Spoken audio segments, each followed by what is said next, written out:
Another one. Welcome to Marlo's Corner, ladies and gentlemen. We got Trey X and Mike Biggs in the building. Talk about the T-Rex is in already? Triple G post fight. Now he ain't came in yet, but I sent him his link. He said he gonna come in as soon as the other show up. We got Trey X Oh, okay. and Mike Biggs in the building. Turn this shit down. Yep, that's crazy though, man. I sent him his link. He said he gonna come in as soon as the other show up. Straight cherry. Hell yeah. But I was watching undercard. Damn, I got the echo. I was watching the undercards on Twitter. Uh, Twitter had that joint live, man. I was watching the undercards on Twitter. It was some good fights. you talking about the ones in the UK? Nah. Tonight Oh, the girl. before Golovkin, before the girls too. Oh, I didn't know that. I didn't know. Yeah, I was checking out. I was just going through Twitter, and they said they had the undercards on that joint live. So I was watching those joints on my phone.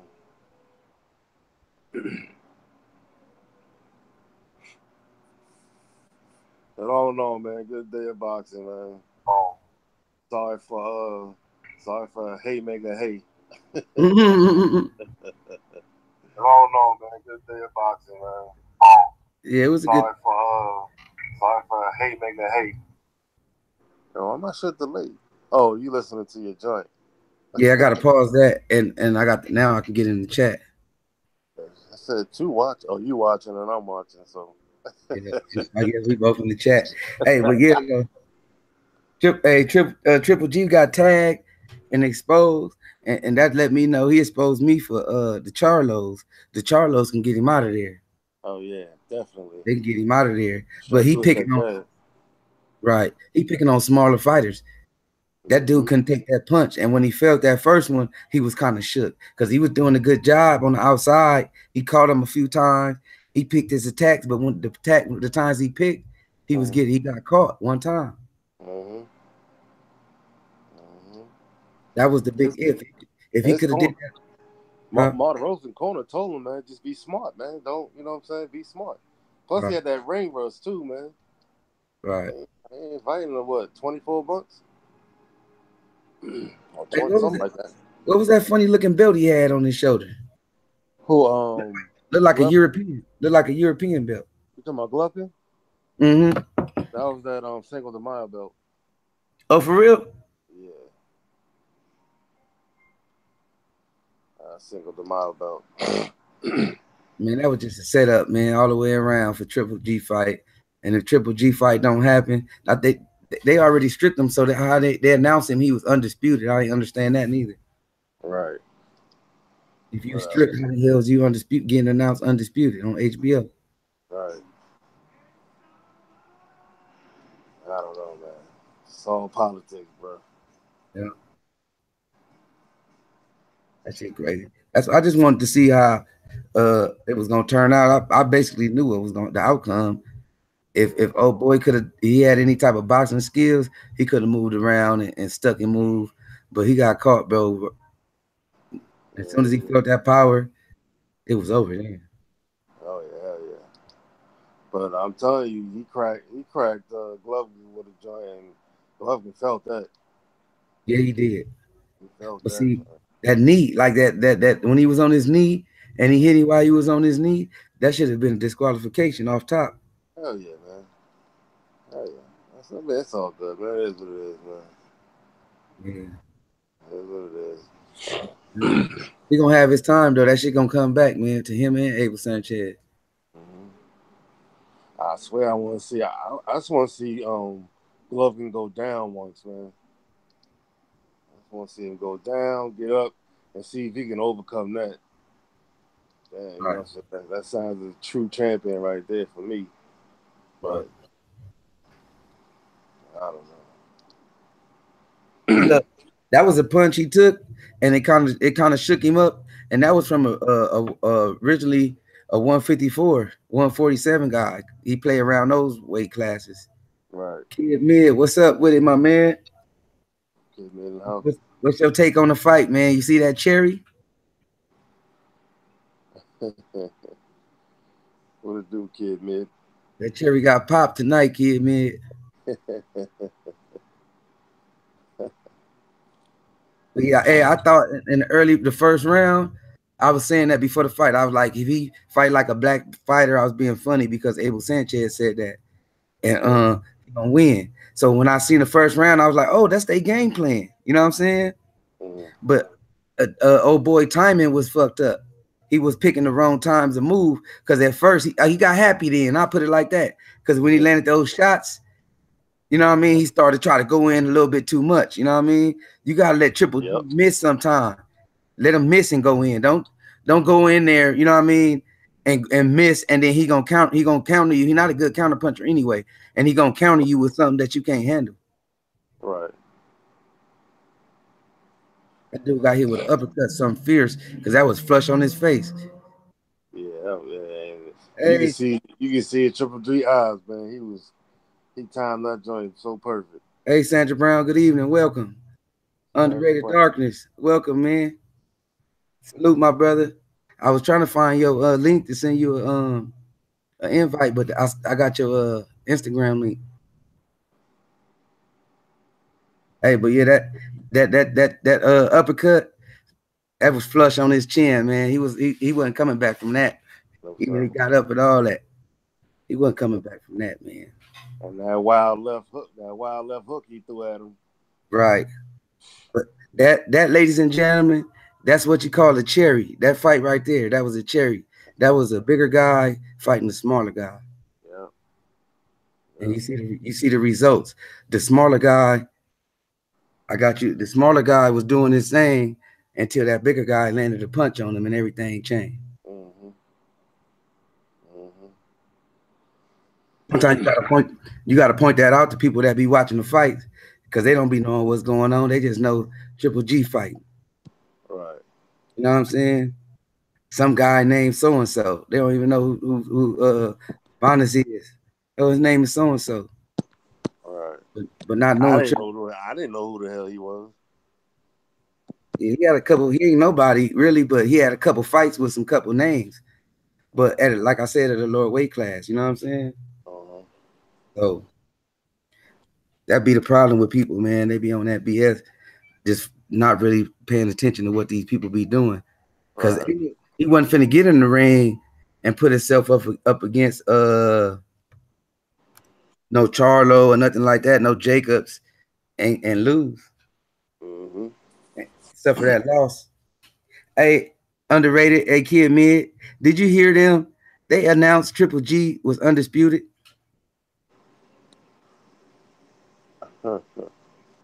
I didn't even hear that, man. I didn't hear him say that. Yep, they call that fool undisputed. I thought that was some crazy stuff. But they did strip him, didn't they? And they stripped him, and Billy Joe Saunders got one of those belts, I believe. Right. That commentator was full of shit.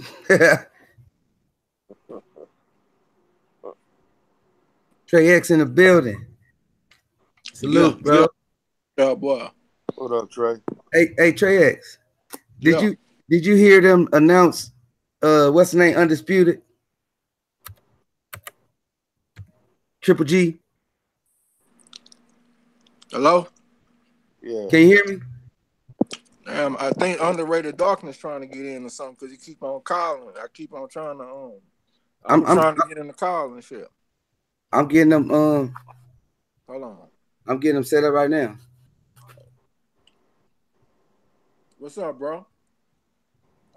Hey, can you hear me? I don't know. Can you hear me? I can hear you. Okay. Hey, I was saying that did you hear them announce what's the name? Undisputed? Triple G after the fight? I mean, I was doing a little old shit on Cord channel, so I had the volume turned down, so I couldn't even really hear you. You know what I'm saying? What did he say though? They announced that bullshit announcer was like the undisputed champion of the world, Triple G. I said, this dude ain't undisputed. Yeah, that motherfucker Billy Joe Saunders got a belt over there, man. See, I told you, Mike. Yeah. Don't never hold me to my answer on them belts because I am not an expert on that shit. I ain't gonna even lie to you, but I know that motherfucker ain't undisputed, man. It can't be. Undisputed means you got all the belts, right? Yeah, all of them. Yeah. So he's actually missing 2. So what y'all think about the fight, man? What's up? Hey, Kid Man said he heard it. I mean, Trey, man, Mayweather. it was predictable. It was predictable. You Hey, knew what was fellas. going to happen. Roberto Jones said Mayweather or Triple G. Mayweather will teach him a lesson. Right. He too old, I think. Yeah, he's too old. But at a certain time, you know, that'll be a whooping right there. The motherfucker a lot bigger than Floyd too, you know what I'm saying? So you gotta take that into consideration also. It'll be a catchweight. He didn't look indestructible, but at the same time, I ain't gonna just say he trash and you know what I'm saying? Yeah. What the outcome was predictable, though. I mean, we all pretty much said that's what was gonna happen. And Hey, then he came out dry. Like he didn't even have a sweat going, man. How the fuck you gonna go to a fight on this magnitude and you ain't even been warming up in the dressing room? You come out bone dry. Like man, it was nothing else that could happen, bro. Right. Hey, I just saw. Look, I saw.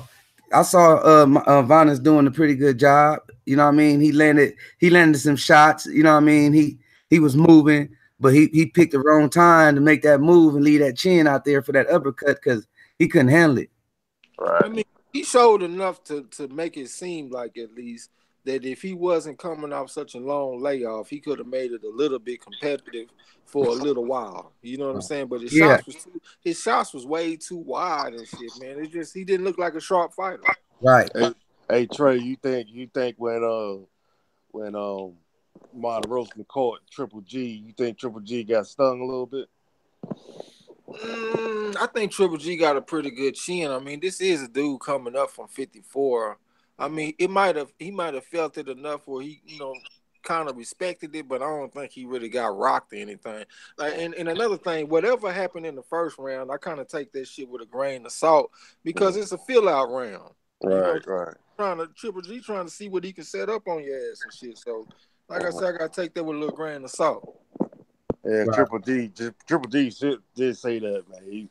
He's like, oh, first round was he got me, but second round was business. Right. He sure did take care of business. So what y'all think next for Triple G? Shit, hopefully that Canelo fight, cause shit, hopefully Charlo. Yeah, but he won everybody. He not fighting Charlo, bro. Triple G said he won everybody. He said all the top guys. Yeah. Come on, I'm ready. Yeah, he said that tonight. Well, shit, I said hopefully. So you know, I don't expect it. That's what I'm hoping for, though. Hey, Kid Mid say Berto is homeboy. Hey, you might get us an interview with Berto in the corner, Kid Mid. And what the hell we gonna talk to Berto about, man? about his performance. Nah, just in general, you feel me? Just have he been in there with some people. He could tell us, you know, what if our thoughts is correct or not about how we feel about AJ and other people. We don't need nobody to tell us if our thoughts correct or not. Shit, we got 2 eyes, we got a brain, we got everything just like he got. Shit. Oh, he might be talking about Roberto Jones. Oh yeah. oh, Roberto Jones. Okay. Who is that? Dude on the chat. Dude in the chat. Hey, no, Trey, I wasn't saying like we need him, but you know, that's just another guy just to have in here to talk to. Yeah. I'm really just talking shit anyway. I know you motherfuckers don't care about Berto. Yeah. What the fuck gonna ask him? Hey, nobody even talk about Berto. That's crazy. He about to fight too, I heard. What's called card? I think Mikey Garcia? Nah, or Spence. I think Spence called. Oh, for real? I think so. I ain't too Hey, sure. I know he fighting though. He's supposed to be fighting what's called dude that got burnt couple months ago. What's his name? I um, can't think, man. Dude, him and Ortiz just fought. you talking about that dude? I thought that used to get coached by that girl and I'm about Devin Alexander. yeah, Devin Devin, yeah, Alexander. that's what I heard, but I'm not too sure. It might be too soon for Devin to fight again. No, that's what I'm thinking about. That's what I was talking about. Hey, shout out to shout out to Roberto Jones, bro. Welcome, bro. Hey, Kid Mid said he bringing more subs. Mike Biggs, That's what's up, man. bringing him to the Yeah, yeah. show. Make sure y'all subscribe, man. Trey X, You hear me, MARLO'S Trey? Corner, and Mike Biggs What boxing. you say, bro? I was saying that Kid Mid said he bringing us more subscribers to the show, bro. Listeners and subscribers. Already, shit. They subscribe to y'all. They subscribe to me, cause shit, I'm Right, just on y'all shit. right. Hey, but yeah, he supposed to fight Devin Alexander, man. Okay, They yeah. So announced there's and it got to be on the Spence card then. Yeah, I believe. I thought it was gonna be under the Mikey Garcia card, but June sound better. Mm-hmm. That's more faster than Mikey because they ain't even announced it really. Oh, you talking about Easter, Y'all, right? I'm over here trying to roll up something real quick, man. That's why I'm over There here kind of quiet. So, you I ain't go. going nowhere. I'm right here. Do your thing, player. Hey, but I thought that fight right there just really La D send What's that up? send that send that email so you can get on the panel, chop it up with it. Hey, but yeah, I thought that display that we saw. Hey, check your email, bro. Let me do it again. I thought that display that we saw was something nice. You say who you call bro? La D, a woman, ain't it? No, I was talking. No, I'm I was talking to underrated darkness. I was talking to underrated darkness. That sounded crazy, huh? yeah. No, but I was talking to underrated. What was you saying, Marlo? What was I speaking on? Shit, I forgot. I was. Hey, no, but I thought Von is like low key exposed Triple G. You know what I mean? Because if that was a bigger guy in there, it'd have been a different story. Mm-hmm. You know what I mean? But at the same time, though, you can't just look at it like this because that's a motherfucker that Triple G don't respect. He don't feel like he can hurt him or nothing. You know what I'm saying? So he gonna approach him differently than he would somebody that he respect more, like a Jacobs or a Charlo. So you Right. can't really make that triangle. So he Really. wasn't. So you saying he wasn't caring about the distance at all? I Nah, mean, he was walking him down. nothing to worry about, man. That motherfucker, like, he got a smaller guy that ain't really just punching real hard. He can walk through that shit. He ain't even got to do no sweet sign. Just go to the motherfucker, knock him out, and that's what he did. Mm-hmm. That was a true showcase fight. A 30-1 favorite. If you bet 100, on Triple G, you win $3.33. That's the definition of a showcase fight. Mm. Mm, mm, mm.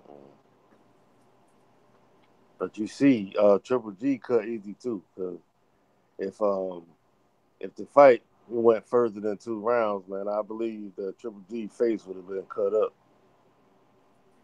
Cause his eye was on the verge. His left eye was on the verge of getting cut.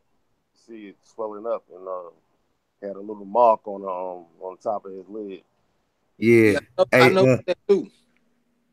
hey, Lala D said it didn't. Did y'all hear him avoid names? He didn't call out no names. He just said what he said. Yeah, all he did was say, "I'm ready for anybody." Yeah. Say a name, man. I want to hear somebody's name be shouted out. They show calling his name out. Mm-hmm. So who is? I think Triple G might should fight Billy Joe Saunders next, man. That wouldn't be a bad fight. I'd be happy with that. Take that belt, yeah, hell yeah, or try to take that belt. I mean, it's a unification bout, so I can't be too mad at it. Mm-hmm. Mm-hmm. Trey, Hey, what you think about which them one? Which girls? one?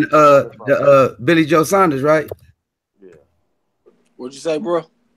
You said you wanted to go take that Billy Joe Saunders belt, Yeah, that'll be a good fight. I ain't saying he'll just go take his belt. right? I think Billy Joe Saunders will have something over there for his ass. Now, see, yeah, because he a natural. He a natural. Yeah. He a big middleweight, man, and at the same time, he's skillful. He got good feet. You know what I'm saying? Got good skills, good timing. He can counter punch you. You know, and he got good feet, man. That shit give a motherfucker a lot of problems, bro. I swear. Right. People don't understand how that feet work. Just give you problems and just make you work hard. Yeah. Right. Gotta go follow it. Gotta go chase this motherfucker and go follow him around. I'm telling you, you can get a talented fighter, get him outside in the street with a street fighter that got good feet. Man, that boxing gonna have problems. It's just that's just part of fighting. When you got that good mobility, you gonna give a motherfucker some crazy looks. Right. Yeah, that dude. Billy Joe. That dude's a bully. He need to get up in there with a decent fight for me to respect him. Hey, yeah. Hey, shout out to Fanon International, man. He shouted all of us out on his channel today. Oh, okay. Yeah. He did a live stream today? No, he did a video. I was waiting on his live stream. He didn't do it. That's why I got on right now after y'all. But he made a video. Remember he said he was finna do that video this morning? Yeah, because he picked the Bellew, so that's probably when he shouted us out, huh? Yep. Yeah. Okay, I gotta check that video out then.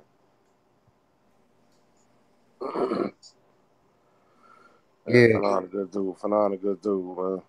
Oh, hell yeah. He said the motherfucker can go back on there again pretty soon, too, and do another live stream. So that's what's up. Yep. I heard him, yep. Hey, but yeah, man, I like his get down, bro. He a real brother. Oh, yeah. I like his get down. Like you need help, advice, you know what I mean? He like really, like some people say that, and then you'll hit him up with a simple little small question, don't even answer you.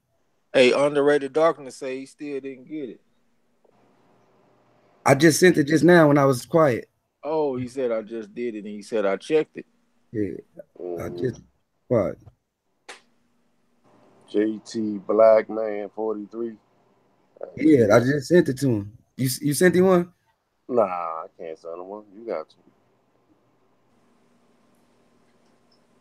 I don't know, is because when I be going on other live streams, that motherfucker Ty Legacy be in there. He'll send me a link, and it don't even be his stream. Oh, for real? Well, I can't begin to tell you how to. I don't even know how to do it. So. Yeah.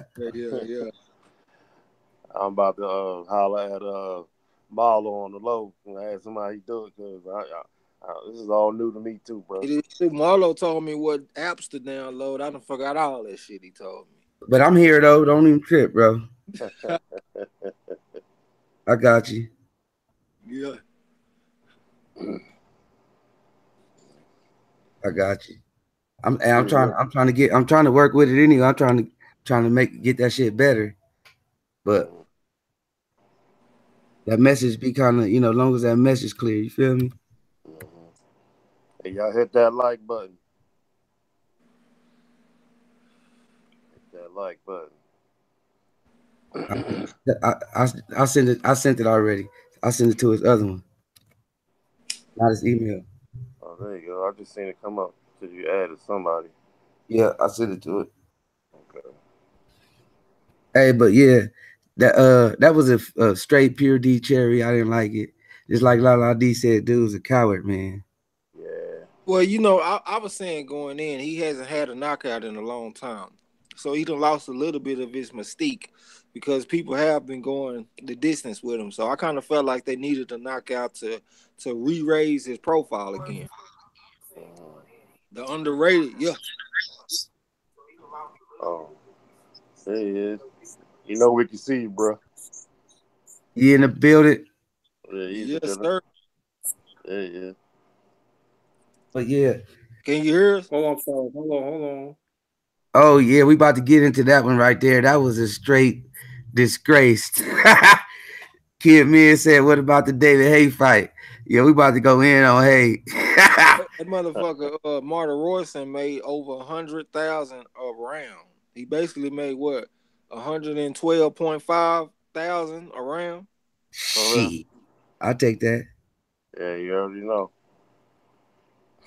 That's what some people make in a year. Uh-oh.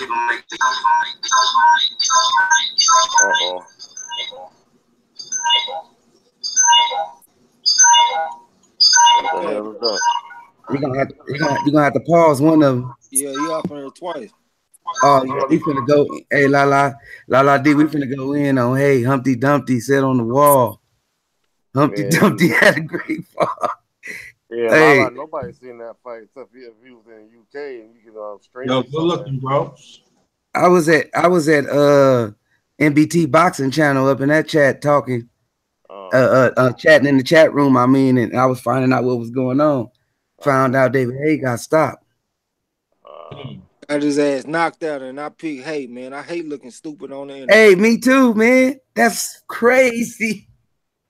But I didn't have all the information. I didn't know that he didn't have that much activity. Like his fights that he had before this fight, he didn't get like a whole lot of rounds in. So he was kind of rusty, but he got his ass whooping. He deserved that ass whooping.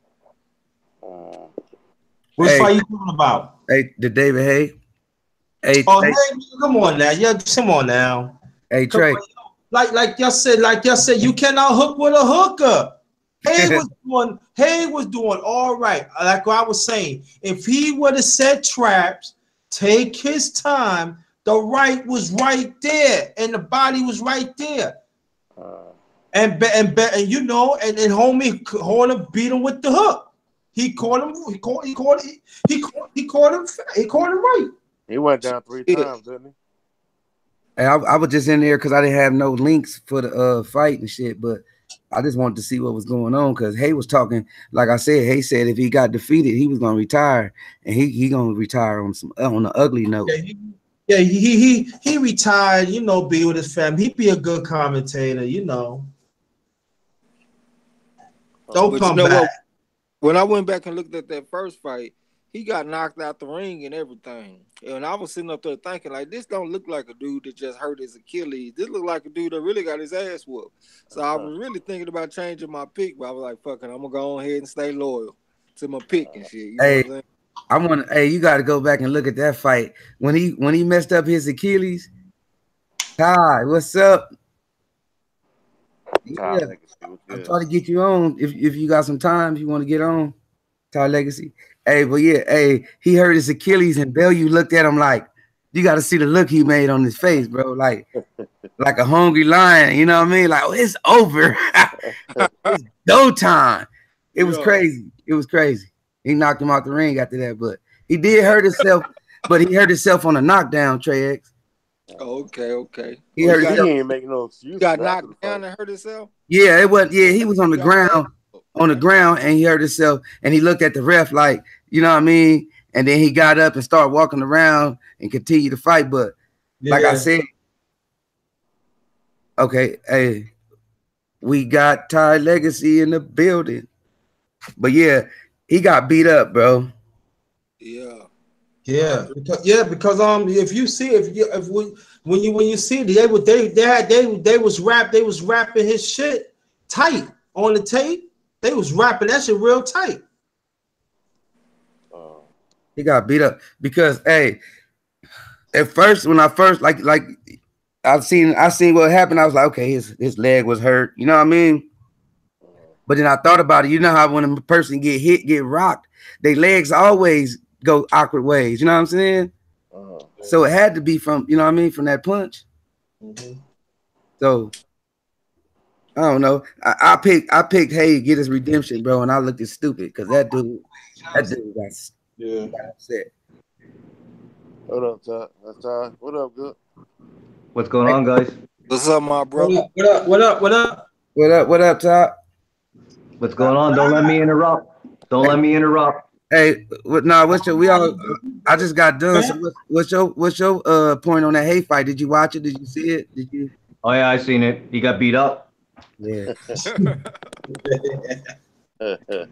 He did. He looked like he may re-injured himself, but I heard people complaining about that. But even if he did hurt himself, it was because he hit the deck. But how did he hit the deck? Bellew put him there. So if anybody re-injured him, it was Bellew. Right. Hey, if I hit you and you fall and break your fucking leg, then I did that shit. You know what I mean? Yeah, see, that's what we were just talking about. That's crazy, huh? Like, I didn't look at it like that first because I know he was fragile. But when I see that it was a knockdown, I was like, he must have got him good, and he played it off. You know what I mean? He was just beating his ass. Yeah. Yeah. It was really like target practice.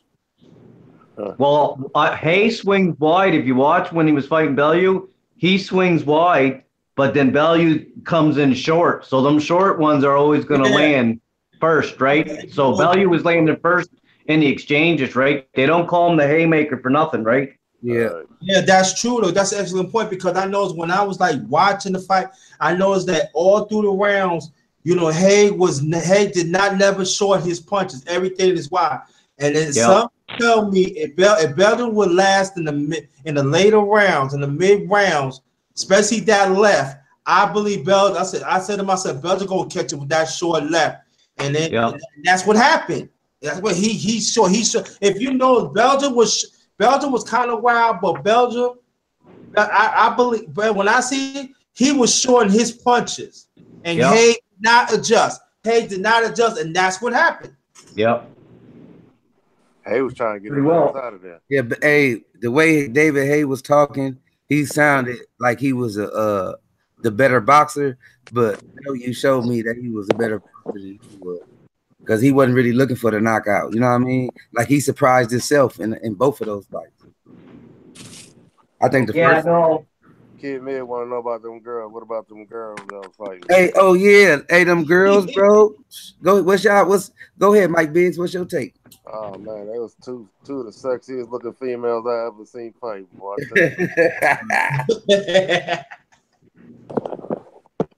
that one chick, that Cecilia, what is it? It was a 147-pound fight, right? The champ. Yeah, the champ, man. She was so sexy. She's suave. She's real slick in the ring, man. She got hands but she lacked a lot of power. Her knockout ratio was real low. But you really don't expect women to knock out other women, but unless they big. They only get 2-minute rounds. Like I seen sometimes where she would get hurt right at the 2-minute part. Like right when the round was over. And if she had that extra minute, she might have got stopped. Yeah. I think so too. That right hand was buzzing her. Yeah. Yes, sir. I was telling Marlo earlier that because old girl what's her name, Kaylee, she came down from a middleweight to fight her, so she was naturally the bigger fighter. Yeah. See, her legs was real big too. Yeah, it was. She was the stronger fighter because old girl was landing tapping her up. Oh yeah, but she didn't initiate it first. She should have. Her corner was telling her, you got to get off first. If you get off first, you're going to get her out of here. Yeah. She shouldn't push. Yeah, she couldn't get away from that jab. Yeah, it was opportunities there. She just didn't push it. She just like stand back and then she just the other one just opened up. She was fighting like she was going 12 rounds or something. Yeah. And then at the same time, she was losing points. And that was it. Hey, it was a good fight. Too much. Good fight. Thinking too much in the ring. Yeah. Yeah. You're right. You're right. Hey, bring women's boxing back because I enjoyed that little squabble. It was short and it was entertaining. It wasn't like they was distance the whole time. What about you, Trey? I think Clarissa Shields is gonna be the one to bring it back though because she got that aggression. Yeah. And power. But I actually don't think she has a lot of power, to be honest with you. She got popped though. I see her landing some clean shots, and the woman still be there. Yeah, hey, them be bigger women though. Yeah, it be them big Russian chicks, man. It be bigger women. I done seen her have trouble with like bigger girls. They don't have they wide punchers. She getting off 4 and 5, but them wide punches coming in, them 1 and 2 is moving her a little bit. So judging it to make it look kind of, you know what I mean? But old girl got hands. Clarissa Shields got hands. Oh yeah, she got hands. They were talking about she was sparring Earl Spence and shit. Earl Spence kicked her ass, of course, but it just showed how much of a dog she is. Yeah, how tough. Yeah, she fought Earl Spence Jr. Mm-hmm. She said that he kicked her ass too. Mm-hmm. Hey, she a boxing Serena Williams. Yep. Wow, that's crazy. Yep. I think she's gonna be the pound for pound best woman fighter in the world, though. That BIGGZ girl, I think she lost that shit today. She's not the best pound for pound woman fighter. Hey, y'all heard her call out Layla Ali like a year or two ago? Who, Cecilia BIGGZ? No, heck no, Shields. Yeah, I remember that. Yeah, I remember. She called out Layla Ali. Layla Ali was hot. Hey, Layla Ali got, she got technical skills and she long, but that'd be a good fight, her and Layla Ali. And I was just thinking if Golovkin fight Canelo in September, that's gonna be an advantage for Golovkin, because that's gonna be like a whole year layoff for Canelo. Right. Yeah. He probably ain't gonna... Go ahead, my bad. No, I was just saying that probably wouldn't be a good idea for him to fight that motherfucker right away. Who, Billy Joe? I don't think it would be smart for Canelo to fight Golovkin right away. No, it ain't. Why? Because if he fight him in September, that means that his last fight was in last September. Right, that'd be a year. That'd be a year without fighting. Yeah. Activity. Yeah. He should do it. He should take a tune-up. Yeah, that's what I was getting ready to say. Yeah. Nobody gonna be mad at him with that fucking shit show Triple G pick. Yeah, for real. Yeah, that shit today was what was supposed to happen. Like, fuck. I could have told you that was going to happen, like, same as I'm going to tell you the sun's going to come out tomorrow. Like, yeah, you're right. I can't believe I stayed up for it. What? Hey, Ty, I was hoping for the best, but everybody knew it was going to happen. I was hoping that he low-key be a runner, jab, pick his times to go in and throw a couple power shots, move around. You feel me? But Triple G a hunter, bro. So if you get in there with a hunter, the last thing you want to do is let him hunt you. I mean, you can use your footwork and use your slickness, but you got to get respect from him first. I think he should have went in there and dropped some heat on Golovkin and then boxed him. Right. Yeah. 12 rounds is a long time too, man. It's gonna eventually. He don't have the ingredients. Fuck. You might as well get a fucking rich cracker and a stick of butter and think you're going to get a fucking lasagna out of it and hope for it. Like, you just don't have the ingredients. You know what I mean? Yeah, you're right. Yeah. Hey, your mind might think it's lasagna, but it's really just a rich cracker. Yeah. You can't even put cheese in that motherfucker. You still got nothing for. He ain't get a chance to enjoy the cheese.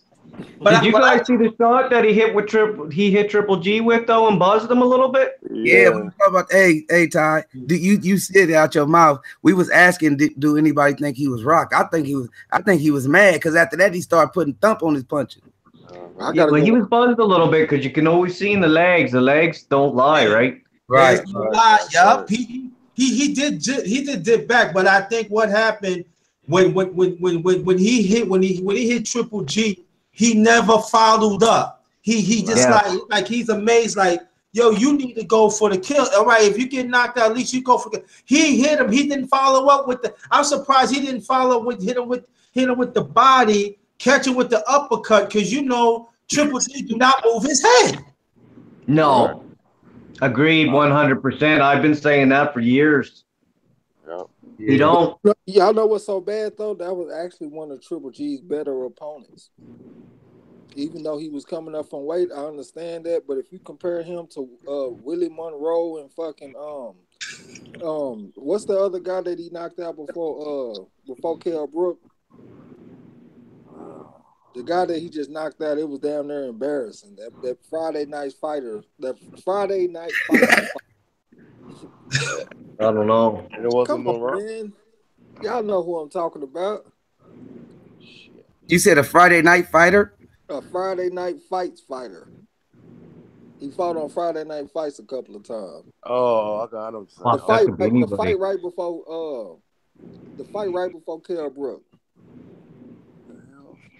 All right, I'll go check it out. Y'all go ahead. I'll be right back. Yo, did the same fighter fought Hey, hold up. Errol Spence? Hold up, underrated. Let me go to the chat. We got to keep the chat involved. Yeah. Girls. Oh, hey, Dominic Wade. Hey, Kid Wiz, Miz say, he said, you seen that bitch, Fanisi, that she was sexy? That was Beyonce. That was the girl that was fighting tonight, huh?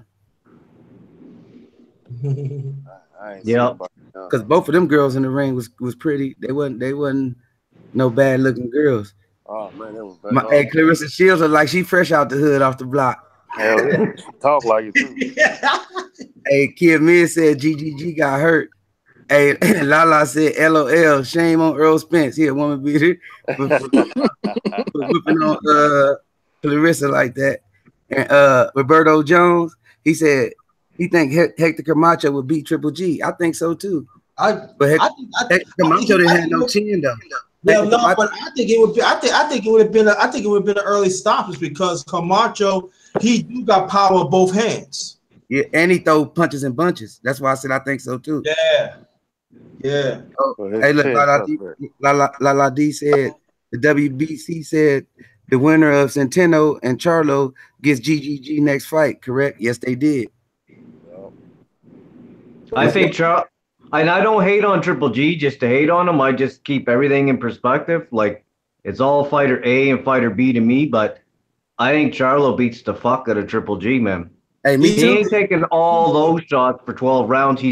If you back that man up, he just goes right back straight in a fucking high guard. He don't move his head. He don't even look to counter. You can't even counter when you're like that. He's not interested. He just gets hit too much. You're not going to fight Charlo with no fucking head movement. I don't give a fuck who you are. Yeah, he did that with Jacobs. But you right about Ty. You right about that because you know what I said. I think by thinking about that, I really believe if Triple G fight Charlo, I said for me, because every time I look at the Charlo fighters, they get better and better and better. And their defense is so awesome. And I'm gonna tell you, if Triple G fight Charlo, it's gonna be early stoppage. I don't see him go 12 rounds. He gonna make Triple G quit. Yeah, I don't know how early it'll be, but I actually agree with you in the point that I think Charlo can stop him because fucking Triple G got a hell of a chin, but not to be taking that shit. I mean, yeah, but if you're a good fighter, we should know how good your chin is. Right. Hey, that fucking shot that Vinas put on him today, he would have got dropped by a jab with that shot from Charlo. Yeah, you said Charlo got that sit down. Yeah, he got a stiff jab, bro. I see like at least 2 or 3 fighters he put on their wallet with a jab. Yeah, I see he knocked people with a jab. Hey, but go ahead, Trey. My bad, bro. I just wanted to say that it'll be a brutal fight. Yeah, I got my point up, bro. Okay. That'll be a brutal fight in my eyes because that jab give you them cuts and them bruises. You see, he was starting to bruise early. Already off honest. All y'all said Charlo. All I'm saying one thing about this too, and we have to realize this again. Charlo go to Triple G body. It's done. It's done. But Charlo really don't go to the body that much. That's the one thing that that's true though too. But I'm saying like I know like the last few fights he haven't go to the body all that much. You're right, but I'm talking about. I noticed that when he set up his power punches, he does dig to the body. But I'm saying like if he committed to dig to the body against Triple G, that head is right there. Yeah, it's already there. But yeah, you're right. Because fighters like to drop their hands when somebody goes to the body when that body get irritated. Well, Triple G goes straight back in lines when you attack him. Yeah, up like that, right? So he can't even counter. Whenever you watch him back up, he'll back up straight in fucking lines, and he'll let you get off, and then he doesn't do anything. He let you get your work off. So if you could fucking pick the openings, you know what I mean? Yeah, you can get him. Any Jacobs doing that shit to him. He's like a tag you with type fighter. You know what I'm saying? Like he don't counter. He just wait for his turn. That's what he does. That's exactly what the fuck he does. Backing up. And you know what, Ty? They call his style Mexican style, but that's actually the worst style matchup for him because a motherfucker that's gonna come to him and back him up, that is the perfect style to fight against Golovkin. So a Mexican style fight is really the last thing he wants. Exactly. Yeah. Absolutely. Yeah. But y'all want to see Yeah, the you gotta. greatest show on earth where somebody go to the body a lot. Y'all tune in June 16th. Oh yeah. Cause Ocampo going home and he gonna keep blood all night long. Hey, I'm telling you, El Campo can't handle that. He can't handle, bro. He can't handle, like, he sized you up a type of fighter. He can see how your power is when he inside, and if he see he can't handle that, he gonna try to pick you off. And if he do that with Earl, it's gonna be lights out early. But you know what I noticed about Ocampo? I didn't know he was that big, man. That motherfucker bigger than Spence. He taller. Yeah, he taller. Yeah. Yeah, that's what I meant. You know, Spence a pretty nice size welterweight. You know what I'm saying? So it was just surprising to see him looking up to this guy. El Campo ain't never had a fight in the United. This gonna be his first fight on any type of level, and you know what I mean, on any type of show. He a Mexican fighter. Yeah, that's gonna be his first fight and his last fight in the U.S. That's it. He said, I ain't coming back. I ain't coming to America no more. No, I stay overseas now. That's too much. Hey, he gonna be spitting up blood. I really believe because Spence gonna go to that body, and when he go to that body, that's gonna be the next No Mas. Hey, Spence got a hell of a heart, bro. Look, he goes to the UK into opposition territory and beat the fuck out of one of the toughest fighters over there. Take his belt, and then come over here and accept a challenge from would-be what you call that, mandatory. Old boy is supposed to fight for the mandatory, but he was like, since you ain't got no opponent, old boy backed out, I'm gonna fight you anyway. I'm gonna give you this work anyway. Like, who do that? You know what I mean? Yeah. He didn't have no fight. He's got a good approach. He's got a good approach to the game. Yeah, good approach, bro. Like, who does that, man? Yeah. Like a motherfucker, any other motherfucker would have took the advantage of taking that layoff. He ain't trying to take no days off, and he still got a lot. You know, he trying to do a lot too. He trying to get that undisputed. Yeah. I can't do nothing but give hats off to him. These other motherfuckers playing. Danny Garcia, the Porters, all these motherfuckers is playing, bro. Danny Garcia ain't saying too much about Sean Porter, is he? No. Nope, not at all. No. Only Angel is. That's it. Angel doing all the talking. As usual. Yeah. That nigga he making a little bread, bro. He making a little bread. He enjoying that. That's what I see about him, because he ain't even worried about a fight. How the fuck is you fighting for the WBC title and get a fight with Thurman, but after they say that Thurman got stripped of the belt, your motherfucking ass ain't trying to fight for it? That's what I'm saying. We're supposed to make a date.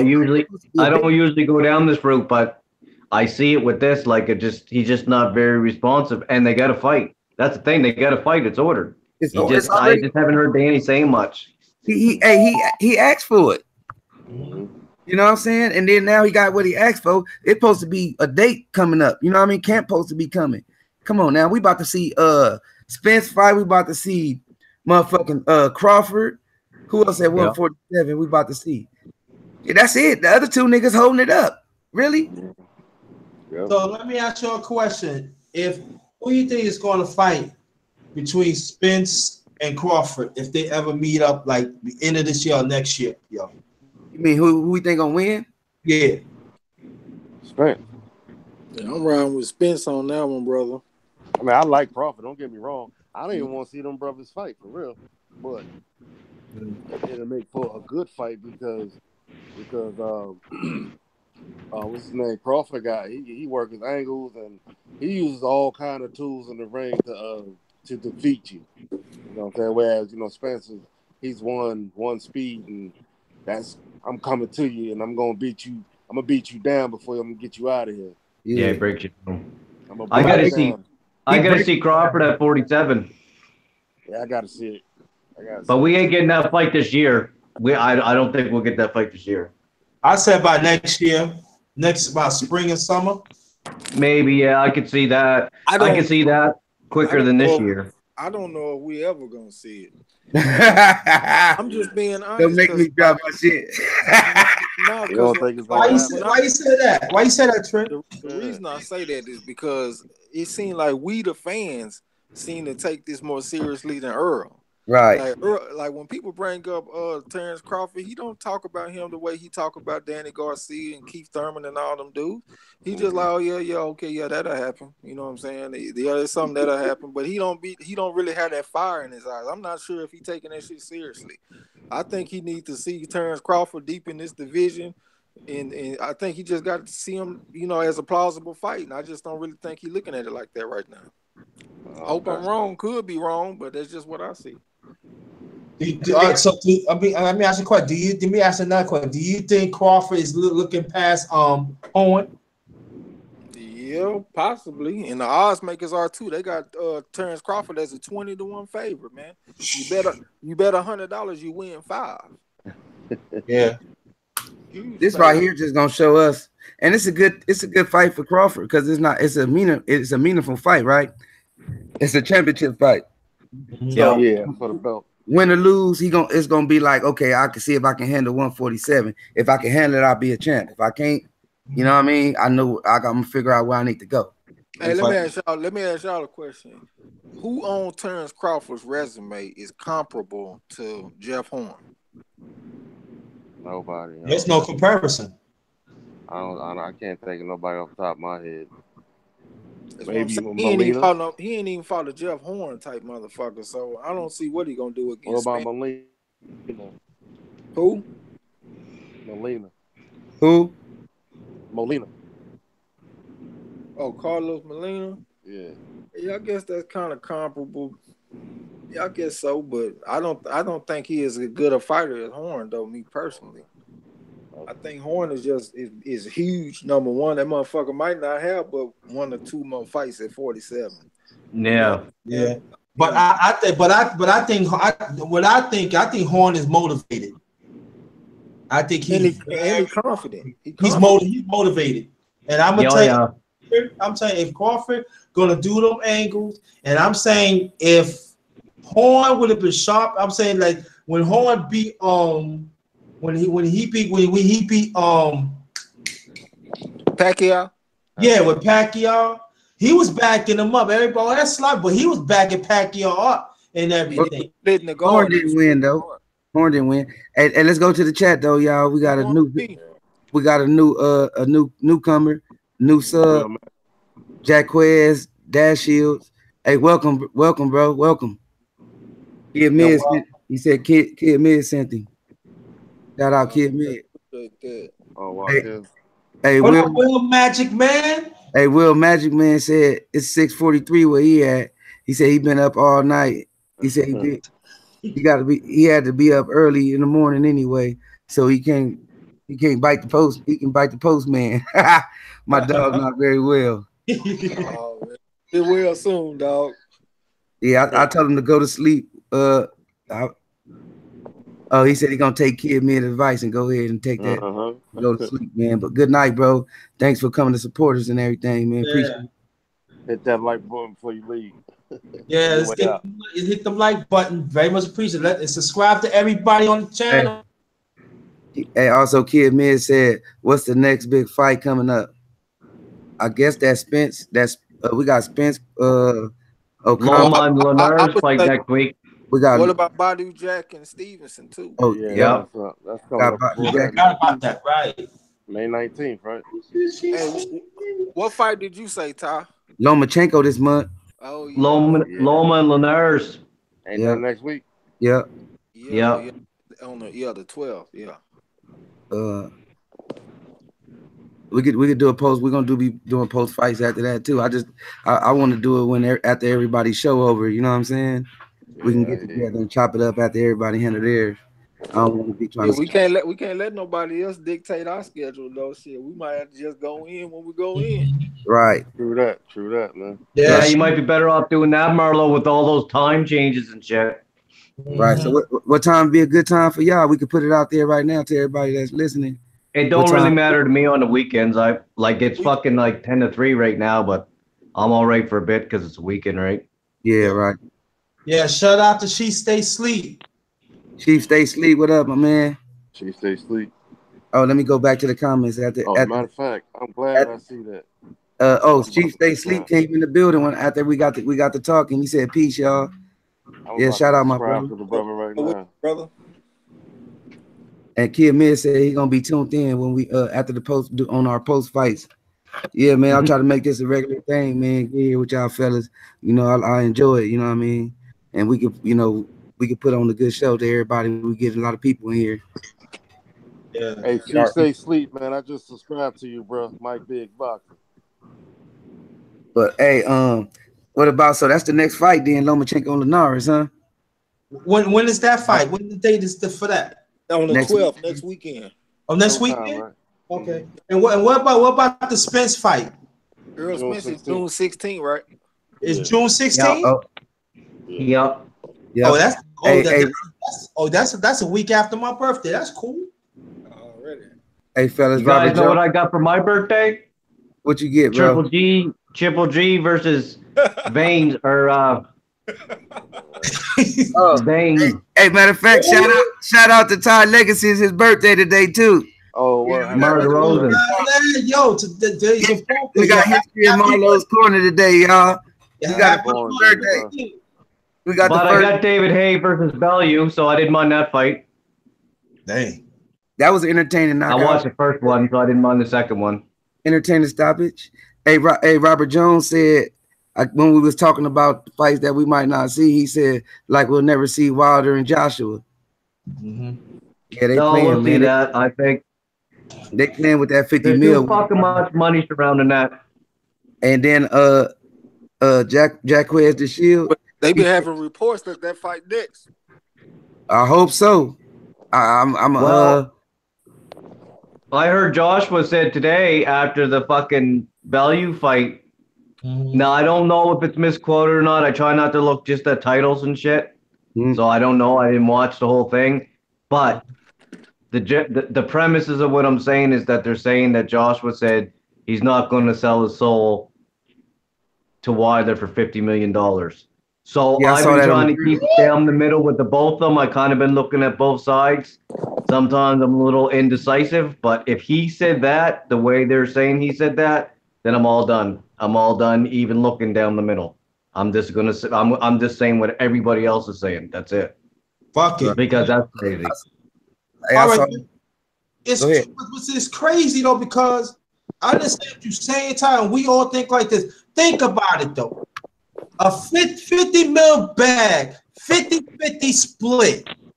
I'm talking about verbal, and I'm saying, AJ, you got all the goddamn belts, and you still don't want to take that 50 mil, a 50-50 split? Is you stupid?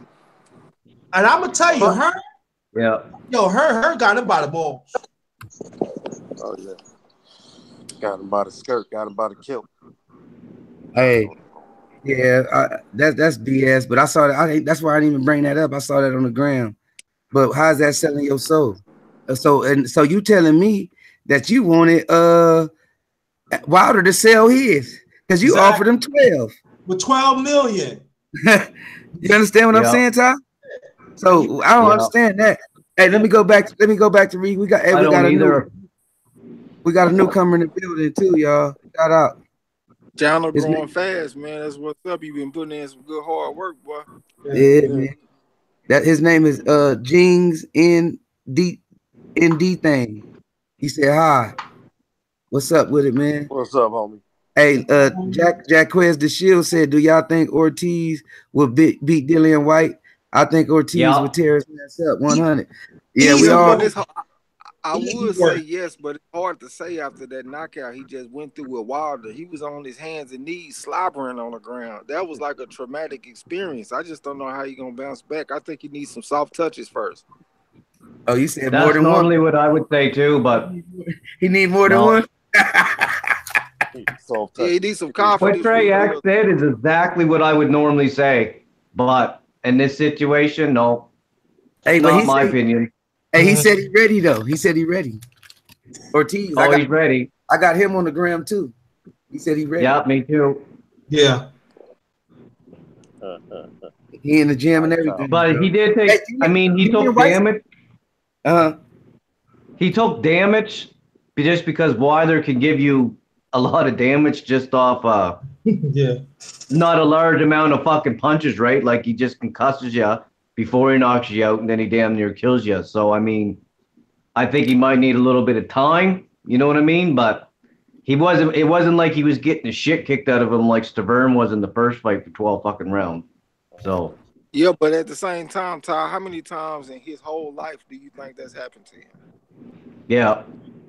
People No, I know what you're saying there. Of an ass whooping, man. I remember the first time I got pieced up. Shit, that shit stay Yeah. with you for a while. You don't think he been thinking about that shit since he been at home? Oh, Hell yeah. You can't go from dominant to knocked out. Hey, his family was in the seats. Hey, let me go back to the chat. Lala D said true. And then she said he was low-key talking shit at the press conference. Talking about El Campo. Talking about El Campo was. Yeah, he just putting it on for the fans.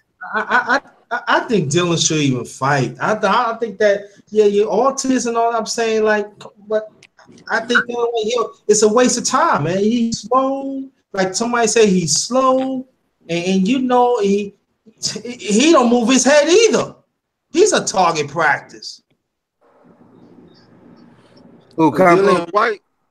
Dylan White. He don't move his head. He don't even move his head. Yeah, he's slow as hell. That's too. What I'm saying. That's what I'm saying.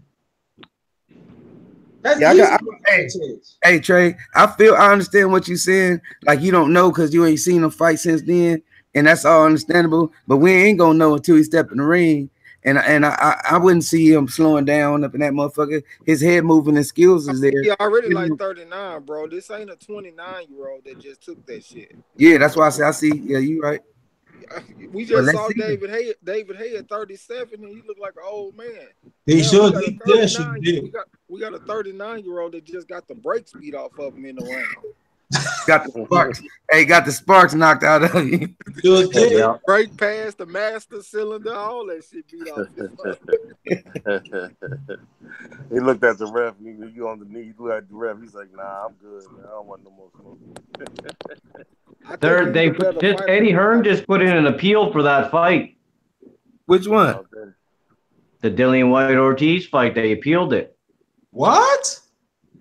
Yeah. Hey, oh yeah. Look, I was gonna tell you that Dillian White he's scared of Ortiz, y'all. Well, it's because it's what they're saying is Dillian White's coming off 7 consecutive wins, right? So he was in the #1 spot for Wilder. So what his beef is, what his argument is pretty well, why the fuck do I got to fight an eliminator with the guy coming from off a loss? So I could see his point. But how many fucking times did we hear for months? Wilder should have to fight fucking White to fight Joshua. Yeah. Blah, blah, blah, blah, blah. So guess what? Maybe you should have to fight Ortiz to fight fucking Wilder because you're the #1 contender, not the #1 mandatory, and there's a fucking difference. So go handle your fucking business. Exactly. Why did Wilder have to fight you? And you weren't even the mandatory to fight Joshua. Now you want to complain that you got to fight Ortiz to get to Joshua? Is what it is. Right. It's called karma. It's called karma. Hey, that's why I'll be listening. That's why I'll be listening to the other UK channels. I got a lot on my Instagram. They be talking about stuff like that, and they talking about that White over there still complaining to Eddie Hearn and everybody about fighting Ortiz. So he's scared. He don't want to be no. They do got a case, but I think the case is because they just don't want to fight him. But they do got a point. But what'd be the point? They're gonna end up having to fight him. What makes White a WBC mandatory? If you ask he's me, not. He's not a mandatory. That's what the eliminator's for. Right. Yeah. I'm saying. I feel he shouldn't be no mandatory at all. Look how many L's he be taking. Man, look who he beat. He ain't beat nobody, bro, to be no goddamn mandatory for nothing. Yeah. And no belt. You feel me? Hey, but let me go to the chats. Yeah, that's true, but that's true. Uh-huh. But I mean, that's where he's at. Right. Lala D say, oh no. I was saying she said she was rooting for Crawford, but she know better than to bet on that Spence Crawford fight. Yeah, don't fucking do that. No, you know, Be smart and put your money on Spence and get that bag. Yeah. Hey, look, Kid Man said Lucas Brown was a damn security guard. And, hey, what's this? Hey, what's the security guard name on Martin? Otis. Otis. Yo, you see, y'all making fun of security guards, and I do security. That's effed up. That's effed up, yo. Y'all ain't right. Y'all ain't shit.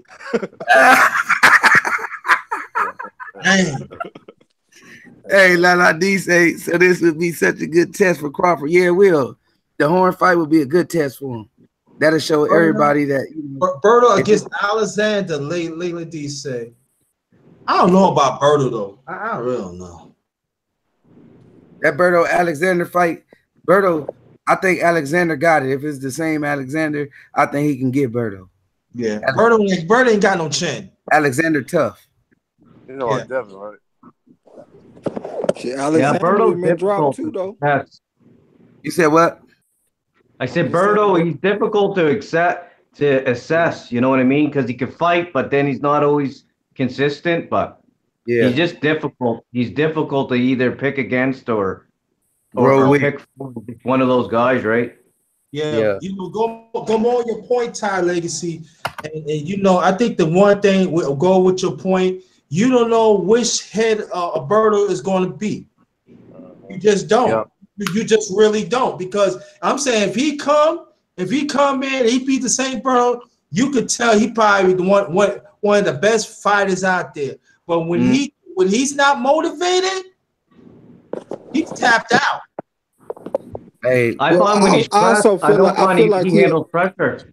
I feel like he's a fighter without an identity too. Like he fights a lot of different ways and fights, and like, he doesn't really know who he is. I didn't even see him in there trying to do the shoulder roll, like when he was fighting against what's that damn Mexican name?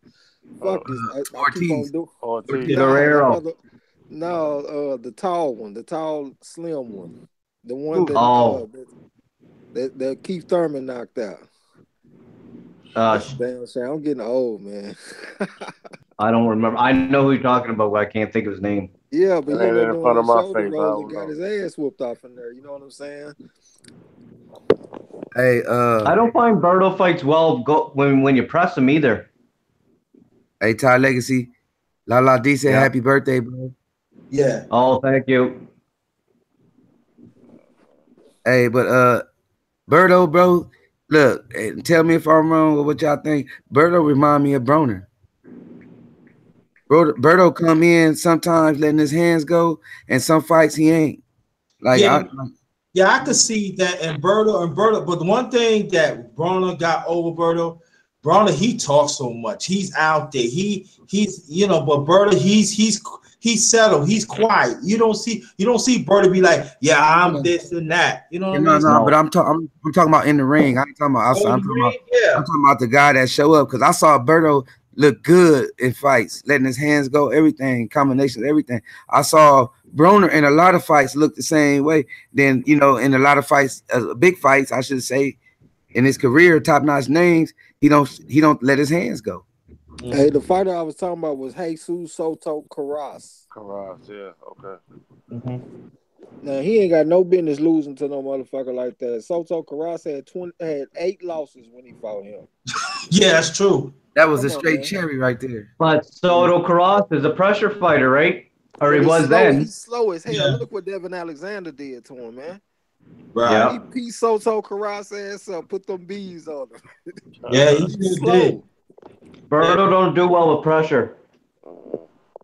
And he don't change his speeds up. His fucking hands are fast as fuck, but he don't change his speeds up. Hey, I was looking up David Hay box rec earlier, right? That dude only fought 2 Americans, and they fucking record was horrible. They was like 7-18 and shit. But see, David Hay, when most of his fights, through his career, is mostly cruiserweight. And they all was against overseas guys. They was right. That's what I'm saying. You know what I'm saying? So nobody want to come to America for no smoke. Not them UK dudes, man. David Hay track history showed in his fight today, bro. He fought a motherfucker that was that got better in his time, and David Haye got used to fighting these bums, these layovers, these run across, these run overs. Yeah. So who y'all think will win in this Berto Alexander fight? Alexander. I hope Alexander wins. I think Alexander gonna win. Yeah. So do Alexander. I'll put it like this: Alexander going to win, but I'm gonna say this: if Berto show up of the mindset and he stick to his game, I think he have a chance. I think, and that's all I'm going just like that. Hey, Alexander a dog, bro. Oh yeah. Yeah, I can't say that because I won my biggest bet in boxing ever betting against Alexander. You did? That was Aaron Martinez when he fought Alexander. I got 14-1 odds. I bet $50 and won 700.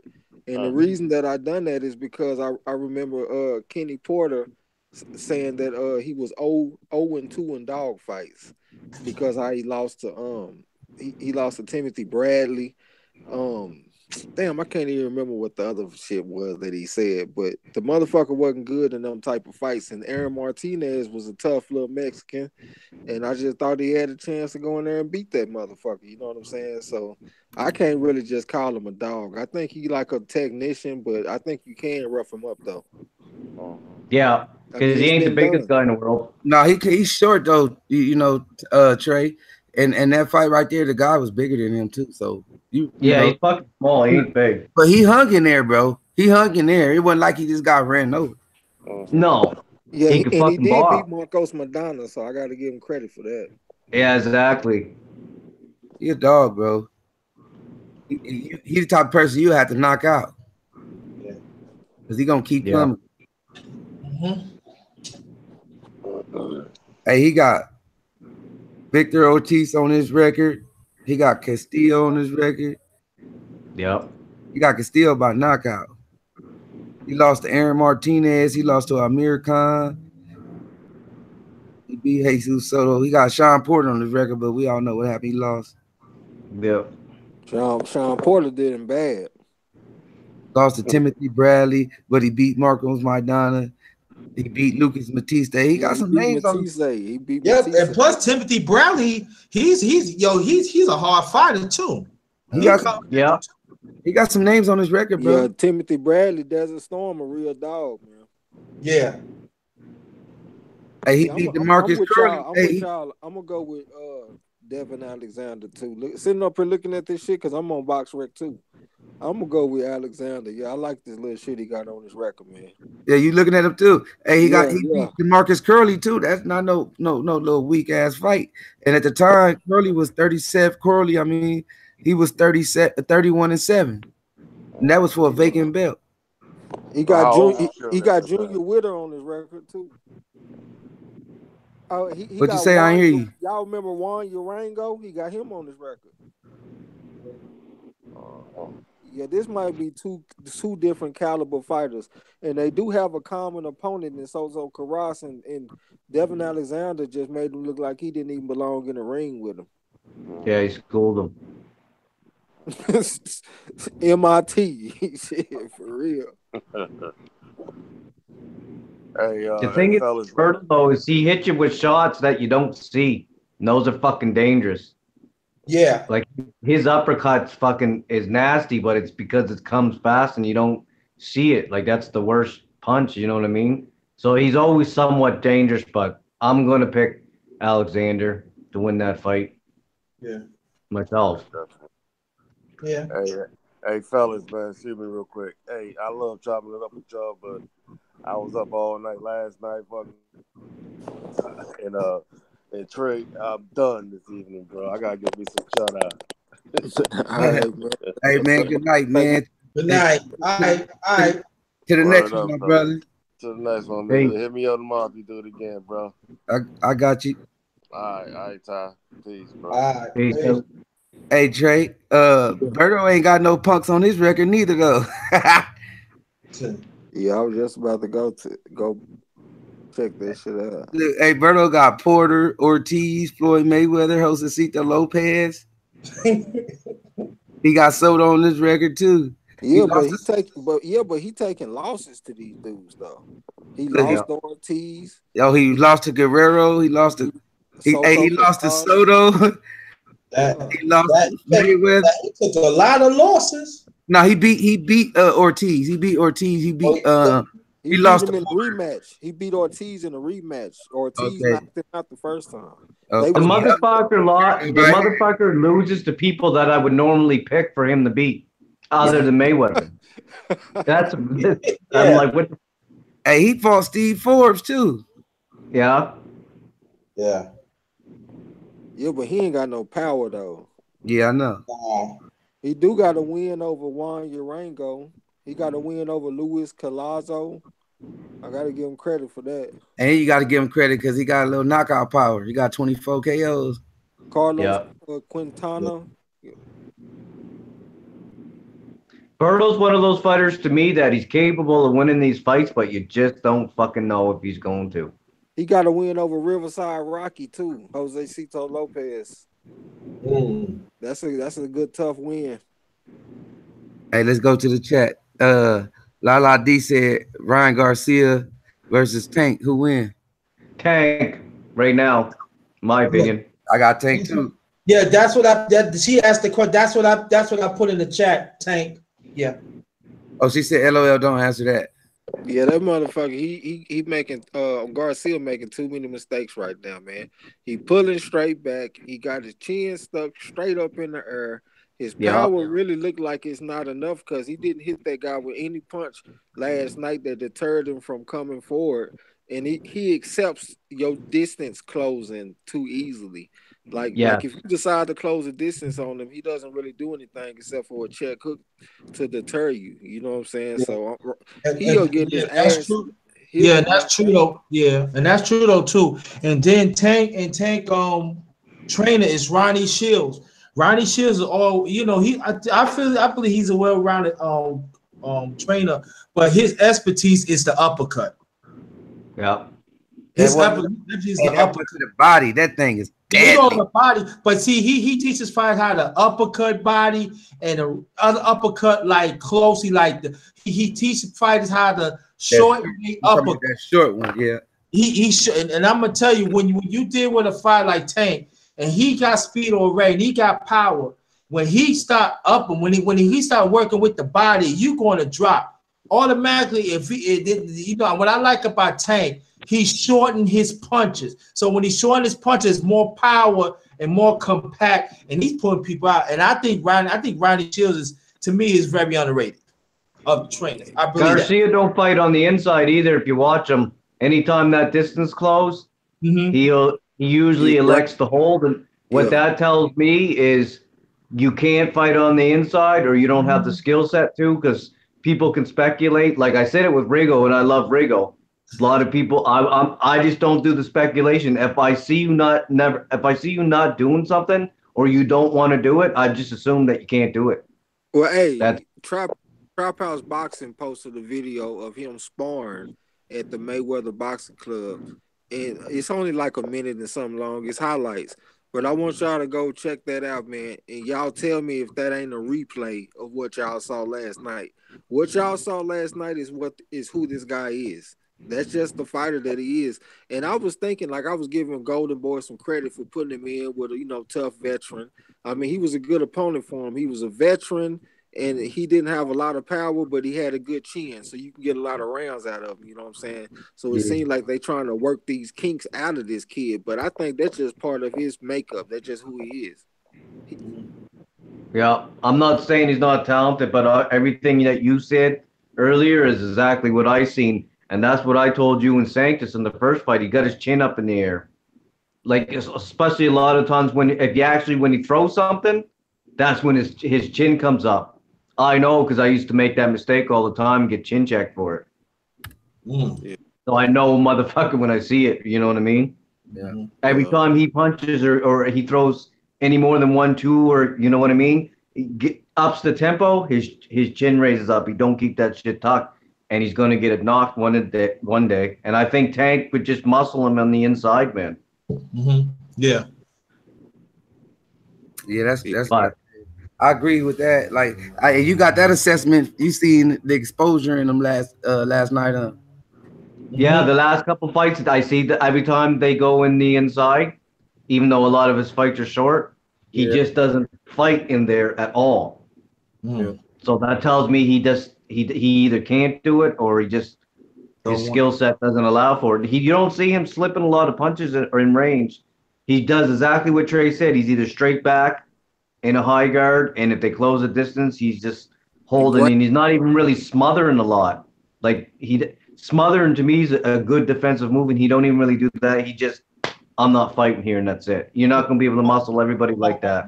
Or he just lay his body on the fighter trying to tire him out. Yeah, which is good to do, but when you're in 12-round fights or 10-round fights for 12-round period, you got to fight in there too, right? And I never see him do it. I never see him do it. Hey, that's crazy because I saw the same thing you saw, Ty, and I totally agree with you, bro. Because those shots, like I see he's young. Don't get me wrong, and I'm not knocking him at all. That's crazy because I saw the same thing. Oh shit, my bad. Hold on. I'm not knocking him at all, but he just got exposed last night, and that he's not ready. Oh no, he's not.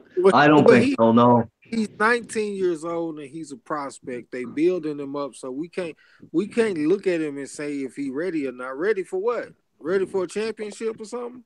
Yeah. I mean, you're a prospect. You're a 19-year-old kid. You know what I'm saying? So he's still getting built.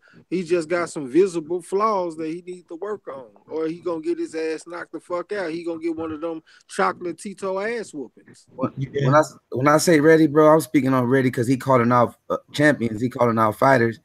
Like he ready for that work, and he not. Yeah, that's true. That's true. That's why I was just saying about the ready part. Now, if he was shutting his mouth, I wouldn't say anything. And just yeah. Like I wouldn't even be mentioning those two in the same sentence right now if he didn't open his mouth. Right. Yeah, he needs to stay in his lane and shut the fuck up and just be a prospect right now. Yeah, you know what I'm saying. Yeah, he don't have that type of attitude. Like I don't think a lot of that persona. I think the kid's just fucking cocky. Yeah. But he don't have the right to be cocky. He ain't no fucking Mayweather. He got a lot of work. Yeah. Cause sometimes that cocky can you could be asleep. Yep. Don't hurt his feelings too. Oh, yeah, feelings will hurt too. Yeah. He might retire because he's too young to face that kind of defeat.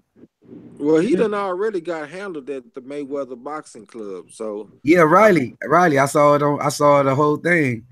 Yeah, but what I will say, if he's what he's talking about, we're saying he wants Tank. If it's fucking authentic, that's one boxer we don't have to worry about cherry picking and stuff. Right. So I mean, that's one good way to look at it. If it's authentic, I want to see Tank against Lomo. I want to see Tank against that one cockeyed dude. Farmer. Todd, tell me one person in the world who thinks that Oscar will put him in with Tank next. Oh no, he's not. Oscar's not stupid.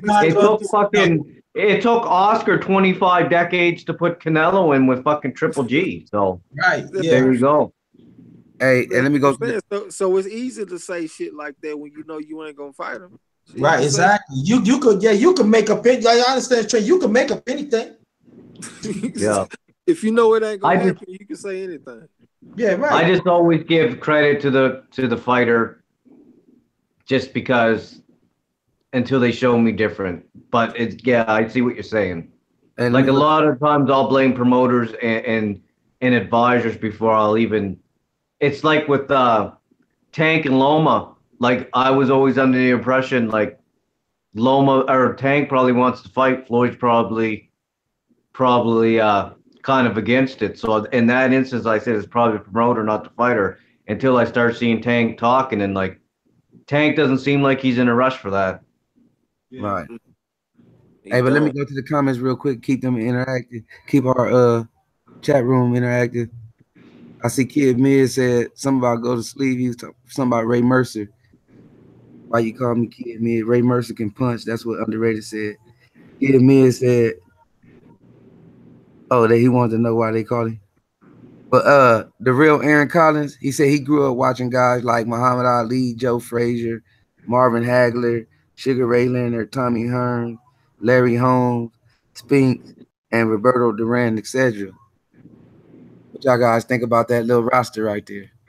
That's fucking. I wish I was alive for most of that. I could talk. I have when I was 8, I had a chance to watch Muhammad Ali beat George Foreman. I watched George Frazier, The Thriller of Vanilla. That's 75 when I was 9. Marvin Hagler, that was like one in my later teenager years. Sugar Ray Leonard, I watched him a little bit when I was like, when he was in the Olympics, that's 76. And then he came up. I'm gonna get to Tommy Hearns last. Larry Holmes, I watched him back like 72. He was like a project, but he slow came on. Leon Spinks never really impressed me. I really didn't care. Roberto Duran, I watched him a little bit, and when he beat Sugar Ray Leonard the first time, then after that, Sugar Ray Leonard took the fight like 7 months after that to catch him out there. But Tommy Hearns, I have to say this. That's the no mas fight you was just talking about. Yeah, right. Oh yeah. I'm gonna get to that. But Tommy Hearns, I mean, Sugar Ray Leonard, when he fought Tommy Hearns, Sugar Ray Leonard had a better career in the earlier, but Tommy Hearns had a better career lately because Tommy Hearns had more titles than Sugar Ray Leonard, and plus he unified belts. And I think we were talking about that on Marlo yesterday, that Tommy Hearns had developed. He always had a left hand, but in the later years he was knocking people out with the left hand. He was like really like an excellent hooker. He was like somebody. I said, dang. I remember he trying to hook this person, and he said, whap. I'm like, dang. So to me, Tommy Hearns don't get the credit he deserved, but he got more belts than Sugar Ray Leonard. He unified more belts than Sugar Ray Leonard, and he one of the few that out Roberto Duran in 85. My take on that list, like when I look at that list, because look, y'all should do that. Go back and check out them fights. They get better and better when you watch them, later. Because I was a kid at the time, you know what I mean? Sugar Ray time, he was like my favorite fighter. He was the exciting fighter. Everybody else is mostly brutal, you know what I mean? But that list right there, that's history when you put all those names together. You know what I'm saying? That's a part of boxing history. Yeah. That's a part of stuff right there that people, when you look at those names, you can go look it up. Yeah, because everybody's first ballot Hall of Fame is set Leon Spinks. Right. Everybody's first ballot Hall of Fame. Each of them had made an impact in boxing. They the one took boxing to the next level. I'm talking about all these people that we mentioned that I'm talking about, they fought championships. They didn't fight whatever mandatory they fought. It wasn't no ducking, it was nothing. And they was fighting like every 3 or 4 months. Yeah, they was fighting each other, bro. They was going at it. Now and remember I was talking about rivalries, y'all. You remember I was talking about Ty Legacy? Because me and Ty Legacy, we was talking about each other in the chat about legacies. I mean rivalries. Ain't no rivalries no more. No, it was a lot at that time. When you fought, you unified those belts. Yeah. When you lose, you go back way down. You have to fight your way back up again. That's why these fighters was more fundamentally sound too. Oh yeah. Their inside game is way better. Their inside, their catch and shoot. Like we still got inside game. But I don't find it's as consistent and as good as it used to be. That's half the reason why Lomachenko's doing so good, because he's a good inside fucking fighter. He's taking an old school tactic and he's using it. Floyd did a lot of that with a lot of fucking things. Everybody. Well, another thing too, the fighters these days, they more enterprises or corporations or something than fighters. Mm-hmm. I mean, like like you was talking about how if a fighter loses, he would go down in the rankings. Well, these days, if a fighter loses, well, he needs to go get like a Rod Soka type knockout to rebuild his profile and stuff, so he can be a big draw again. You know what I'm saying? It's not really about like where you are in relation to the championship belt. It's just like how your perception, how you're perceived by the public, so you can still get these big paydays. You know what I'm saying? Right. Yeah, Hey, that's but true, man. hey, that on back then it didn't hurt none of these fighters. It didn't hurt none of them. It didn't hurt Ali. Ali took a big layoff and got put down, and he came back and, you know what I mean, got his belts back when he wanted to. Basically, you feel me? A lot of guys, you know, a lot of guys in this little picture right here, you know, suffered losses, but they also came back. You know what I'm saying? Try to get their shit back, bro. Oh yeah. We forgot one more fighter too, Aaron Pryor. I was just gonna say, yeah. Hey, but he didn't. Sugar Ray ducked him though, so you know he in the class. Yeah, he did. Sugar Ray ducked him, and that's official, bro. That's not coming. You know, like I said, I was a younger guy. I found this out recently. You know what I'm saying? When they was older. Yeah. Like, they give Aaron Pryor his props. He is that guy in that time. And especially when he fought Alessa Aguayo. A lot of people don't understand. When before Alessa Aguayo fought Pryor, they put Alessa Aguayo at an all-time great at that time.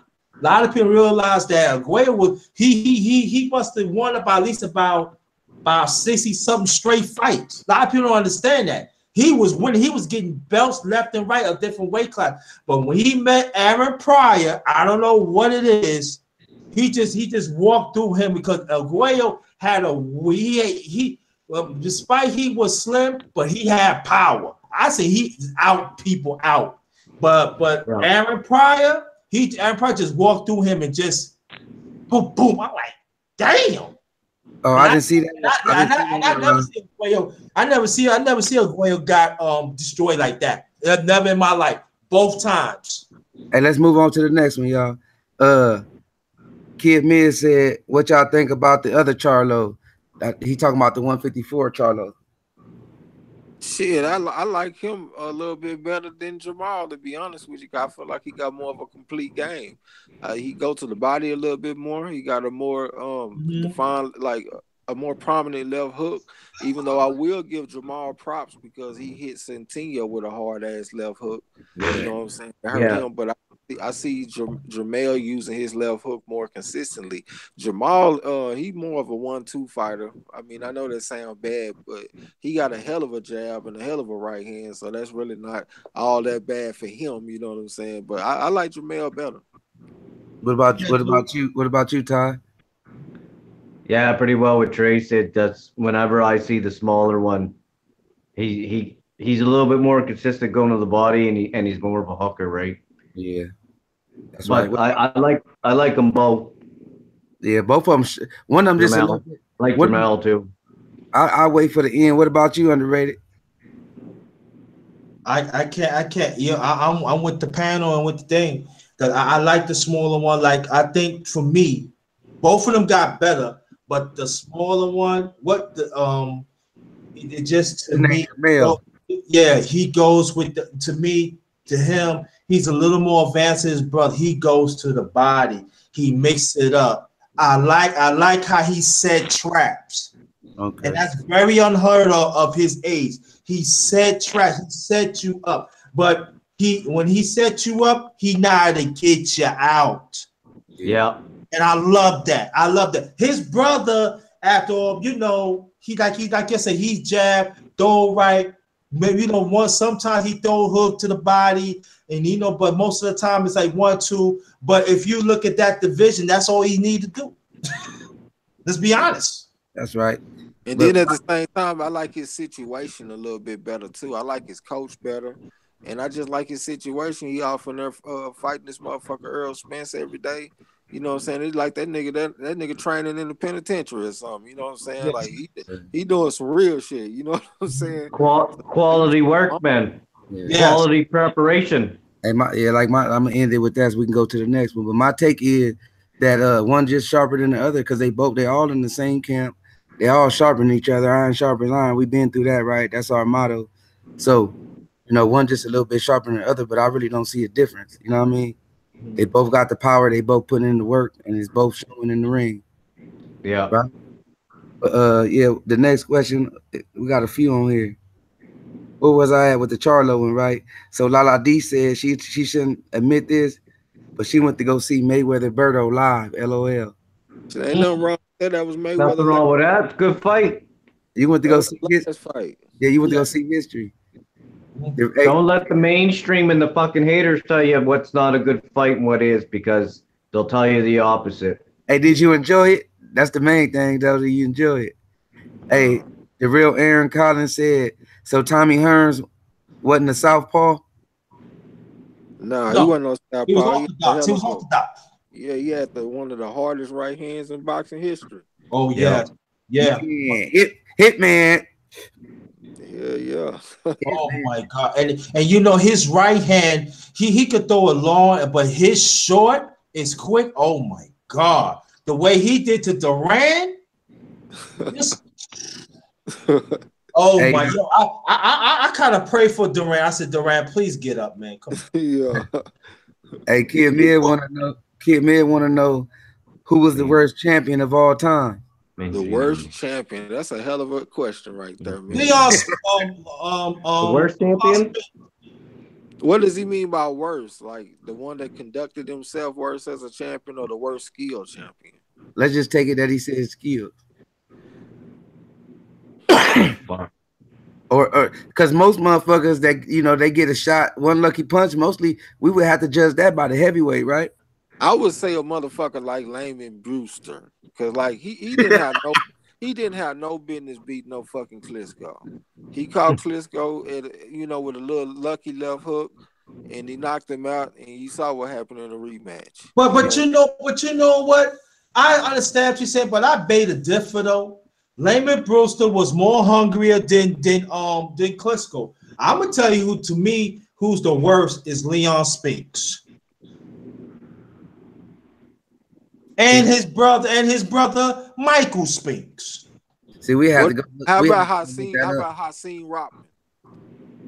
Oh yeah, see, that's another one. Yeah. Hey, he came and went fast as fuck.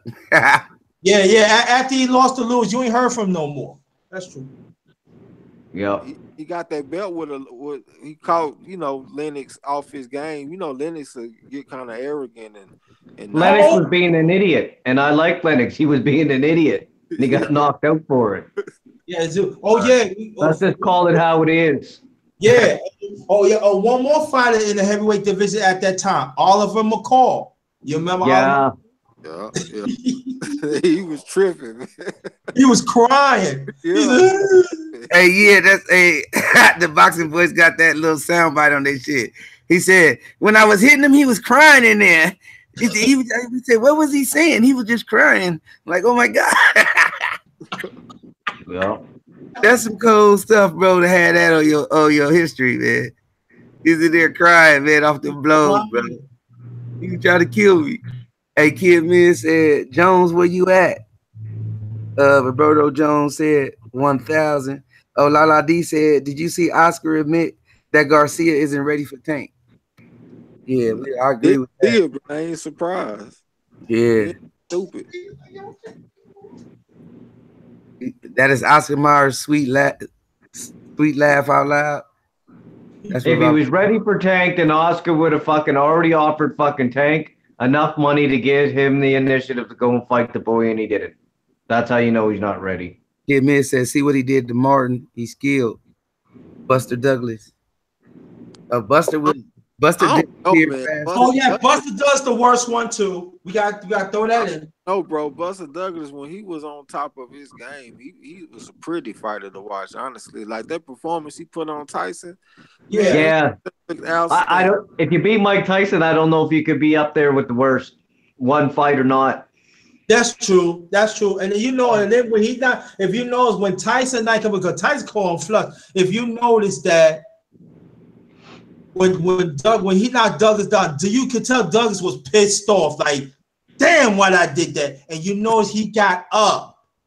Yeah. And the way he got up, I think it shook Tyson. It shook him. And Yeah.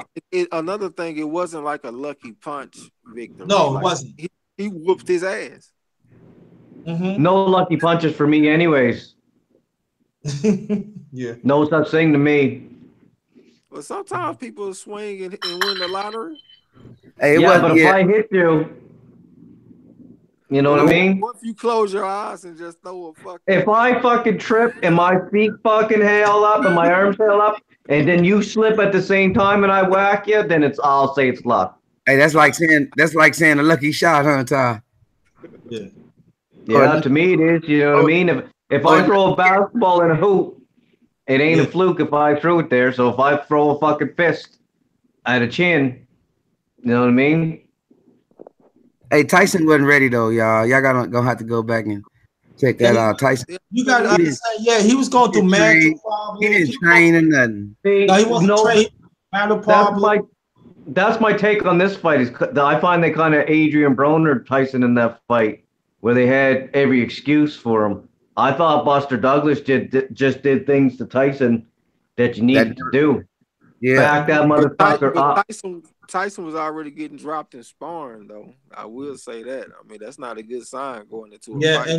And at the same time, Buster Douglas lost his mother, and that was extra motivation too. Yeah. Remember this, y'all. Tyson getting dropped in sparring is because he's sparring, getting prepared for taller fighters, and he a short motherfucker. He like 5'5". LOL. Yeah, he 5'11" and a half. But you feel me though, fighting 6'2", 6'3", 6'4" people, preparing for somebody that way, so that Tyson wasn't the greatest at fighting going back, eh? Right. He wasn't, especially against a long fighter. Yeah, that's what I'm saying.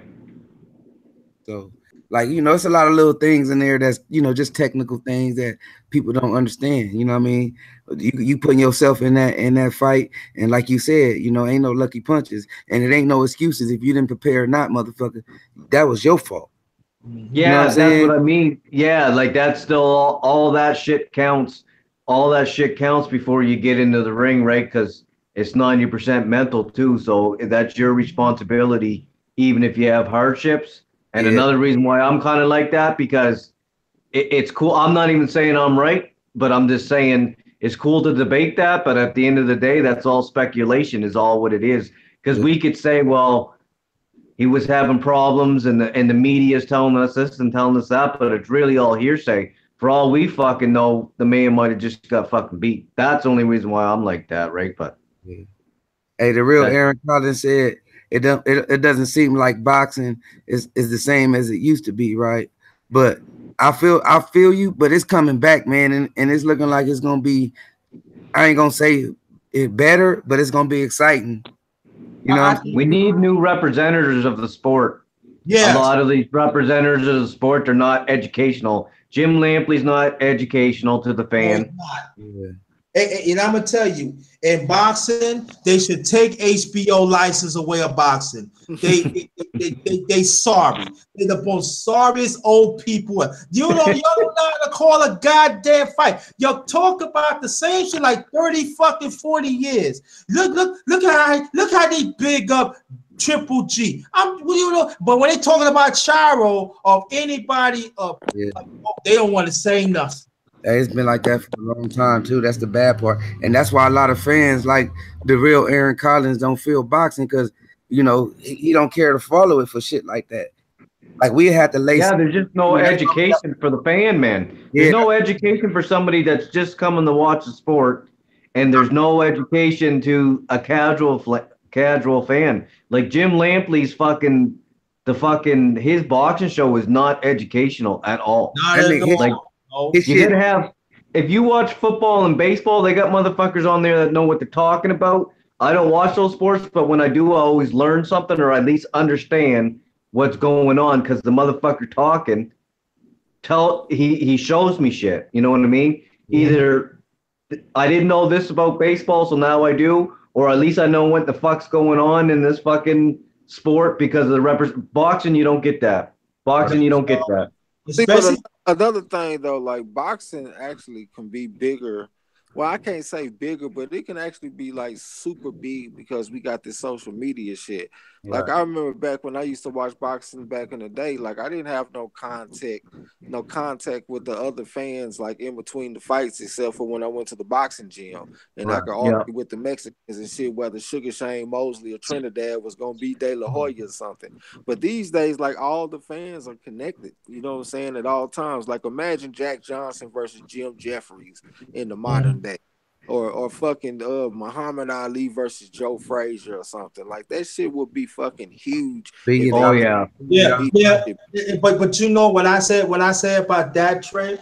Like I be 52 in a few weeks, so I see how boxing is back in the days. I believe back then the fans were much more educational of boxing, and then you got older boxers back then, like you got Archie Moore. Or you got other fights when they broke down how everything about you, how you eat, how you sleep, what the angles about it, your mannerism and everything. And then when you sit down, you absorb all that. Now, yeah, we got the social media. I think that the fans of the social media, they lost a lot of education because for them, it's all about the moment now. Back then, it was like a gradual thing. You know, when it's like this. When you hear like Sugar Ray Leonard was fighting Herms, and you know that's about a year before, it was like a gradual thing because you anticipated, and then you find like the other like the announcers, they break it down. But these fans right now in social media, they just there for the moment, and I believe they getting cheated out and stuff like that. And that's why they're impatient sometimes. That's why they're impatient sometimes. I'm not saying don't have the best fights, but sometimes they're just impatient with it. Sometimes they don't understand there's certain things that, you know what I mean? Like sometimes fans can be fucking impatient and then they're fickle as fuck. They're on a guy's fucking wagon 1 minute and then they're off it the next minute. Then they wonder why these guys are worried about fucking getting their stock dropped. Not that I'm co-signing it, but I mean, the reason why they get their phone or their fucking stock dropped is because of the fans, because that's how it works, right? The viewers. Right. Well, another thing too about the boxing back in the day and boxing today, boxing today, like they got more competition. Like it's a lot of more entertainment options out there. And like even like in sports, like you got shit like the NFL and the NBA, like that shit is huge these days. Like that shit is on a different level than how it used to be back then. Like boxing was one of the top sports back then. Yeah, you know what I'm saying? So and another thing too, on what you just said, I think a good sign that happened in modern day boxing was actually Danny Garcia, because he took a loss to Keith Thurman and his stock hasn't dropped that much. And a lot of fighters are like, you know, that dreaded L on your record, you know what I'm saying? They think they just got to avoid that. And I think Danny Garcia is a good sign because he took a loss and he's still relevant. Right. Yeah. Hey, look, he does good numbers. Hey, to piggyback off what you said, that's what's fucking up boxing right now. But see that, but I'm thankful for y'all, just me and myself, and that's why I'm joining in, because a lot of people, we enlighten a lot of people that things they didn't know. You know what I'm saying? And things that make them interested back in the sport. These commentators, bro, is biased. They're very biased, right? Especially for America, because back then, and I try to explain to people this too, that when back then, when the U.S. had their teams of boxing, we was winning. So when we was winning, it was actually we had good fighters coming. I think the last. I can say that I put it to you this way: like in '76, half of the fighters that fought in '76, they end up becoming Hall of Famers or not Hall of Famers or champions. The only one that didn't really make it was Howard Davis. But Howard Davis was into drugs and he was injured and stuff like that. But he could have been a great one. But see, you fought. I said you, and then a lot of fighters back then, they had amateur careers too. You fought like 300 times at 400. You seasoned. You go to boxing school. You go to different. When you fight Golden Gloves, you defend that Golden Glove, and they always had AAU and stuff like that. We don't have no stuff like that no more. They just throw you in. They just throw you in hell with it. And like Trey, you right said. Now, when you got the corporations that deals with, of course, you're not going to have that many people help you groom, help you groom of your craft, of your fundamentals, and that's really missing, especially in boxing. All right. And it also the promotion. Hey, let's go back into the chat though to keep everybody involved. Sleep TV came in and said this fire is lit and strong. Good looking out, sheep. Kid said, yeah, that's real hitter. This a real hitter. Hey, but Lala D came in. She said the smaller one, Jamel, doesn't really let his brother finish his sentences. If you notice, he finished his sentence. he be lit. Say he my mom's favorite one because he always got his neck like cocked to the side and got his head cocked to the long side. ass neck, bro. Looking crazy. Oh yeah, he's a hothead. Long neck with a choke chain on it, bro. With the jokers on. Hey, yeah, he a hothead though, but he young, he grow. Hey, I like them. I don't give a fuck if they're hotheads. They fight for a living. Right. Let them talk like fighters. You know what I mean? People like that kind of shit. Don't bother me. I ain't that sensitive. Fuck. You know what I mean? He's not. He's fucking just. He's talking like a young fighter. Like, and he's not afraid to say what's on his mind or how he feels. Like, you can't have political correctness in everything. Like, fuck. People get mad at these dudes, but. Yeah, but you know what, Ty Lexington, I'm glad you brought the point, and the rest of the panel too. If you notice, right, Errol Spence and the Charlo brothers, they remind you so much of the fighters in the past, does it? To a certain extent, how they carry themselves, the arrogance and stuff. You know, they very sure of their skill set. You notice that, right? They want the fight. They want the big fights. Yeah. They hungry. Yeah. They bunch of lies. They want to take your fucking head off. And that's the sole joy about what y'all was talking about, because I'm getting to me personally, a boxing, I'm getting excited again, because to me they the future. But to me as American, we got to see more. Oh yeah, I forgot Bomb Squad too. It's something now. It's something. But the thing is, you can only be so excited because they only have the equation. I mean, they got to have dance partners. They got to have willing people to get in the ring with them. Yes, sir. We want to see the best against the best. Yes, sir. So it's really we don't need to look at them. We need to be looking at Joshua. We need to look at Keith Thurman and people like that, because they the ones that's gonna really make this thing go down like we want it to. And they holding it up. Tyson Fury too, because like we can't really say Wilder the best, even though I think he is, until he beat Tyson Fury. But let's go to the chat, y'all. I already read La D. Hey, Kid Mid said Gerald was the best. He mean Gerald McCullough. Yeah, that's who Earl Spence remind me of, man. Yeah. I'm matter of fact, since you said it, I'm gonna do that for you, man. I'm gonna do a piece on him for you, Kid Mid. I'm gonna shout you out on it, bro. And you know what? And Gerald McClellan was the only one beat Julia Jackson of knockout twice. Yeah. There you go. Yep. That's impressive. Yeah. And that time Julia Jackson was knocking out everybody. But Gerald McClellan, he treat Julia Jackson like a grade C fighter. He just went through him. Yeah, that was a bad man. I hate what happened to him, man. Shout out Gerald McClellan. Yeah, rest in peace. Yeah, that hurt too. Oh, he died? I didn't even know he died. Yeah, he been passing for a few years, but going on years now. Yeah. Damn, I didn't even know that shit. Yeah. I'll let y'all know the story. I'm gonna research him and I'm gonna do a video, man. I'm gonna shout out Kid Mid for that one. Because I always bring I bring boxing history to the corner.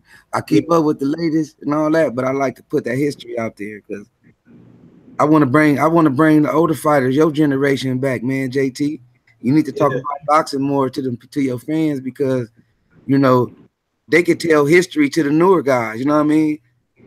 They might see some history in the ring right now that they saw. They might see some deja vu. Yeah, like I said, brother, before when we talk, I always want to talk about boxing, but like certain people, YouTube, they look at me, oh, you don't know nothing about boxing. But see, I told people all the time, when you talk about boxing, you just cannot talk about one era. You got to talk about eras even before that. And I love, like, that's what, like, with Marlo, when you encourage me to talk more about boxing and to break it down, it hits home. You know what I'm saying? Because on YouTube, they's like, no, JT, no. And I be telling them, I say, matter of fact, I was on the channel like 2 months ago, and they was talking about, but who you think those great ones? I said the great ones to me who had championships and you help unify titles in different weight class. Those to me, those was the ones and everything. Like people. Let me ask you this question real quick, bro.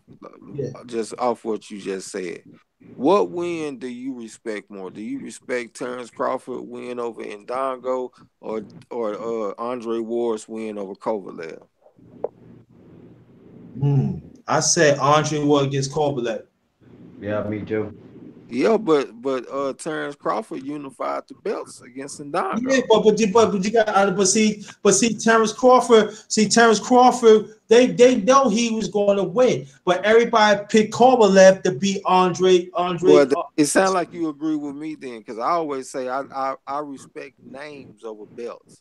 So whenever people talk about like who the best, I want to know who you beat. Like, it's different ways you can get a belt. You can get some vacant belts or some shit, or you can be an opportunist like Mikey Garcia and jump around and fight with the champion. Yeah, I understand what you're saying, but see, what's the difference about this? Before Andre Ward for Kovalev, nobody did not want to fight Kovalev the way how Kovalev was knocking out people. Hey, brother, let me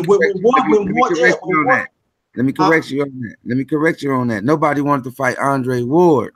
I understand. I understand that. Right. I get what you're saying. You right. Kovalev was right about Kovalev because he was the boogeyman. He killed somebody in the ring. That was a big old myth. It happened, but it was a myth. So people were scared of that. No, I wasn't talking about that. I wasn't talking about that. I'm talking before then. When Kovalev was fighting different people, he was knocking people out. But who was avoiding them though? No, I know with Don Stevenson maybe, but who else was avoiding Kovalev? Now I'm not saying the fighters. I'm talking about the media now, because the media was really on Kovalev's side. Right. So when Ward came up, Ward said, "Hey, I could beat."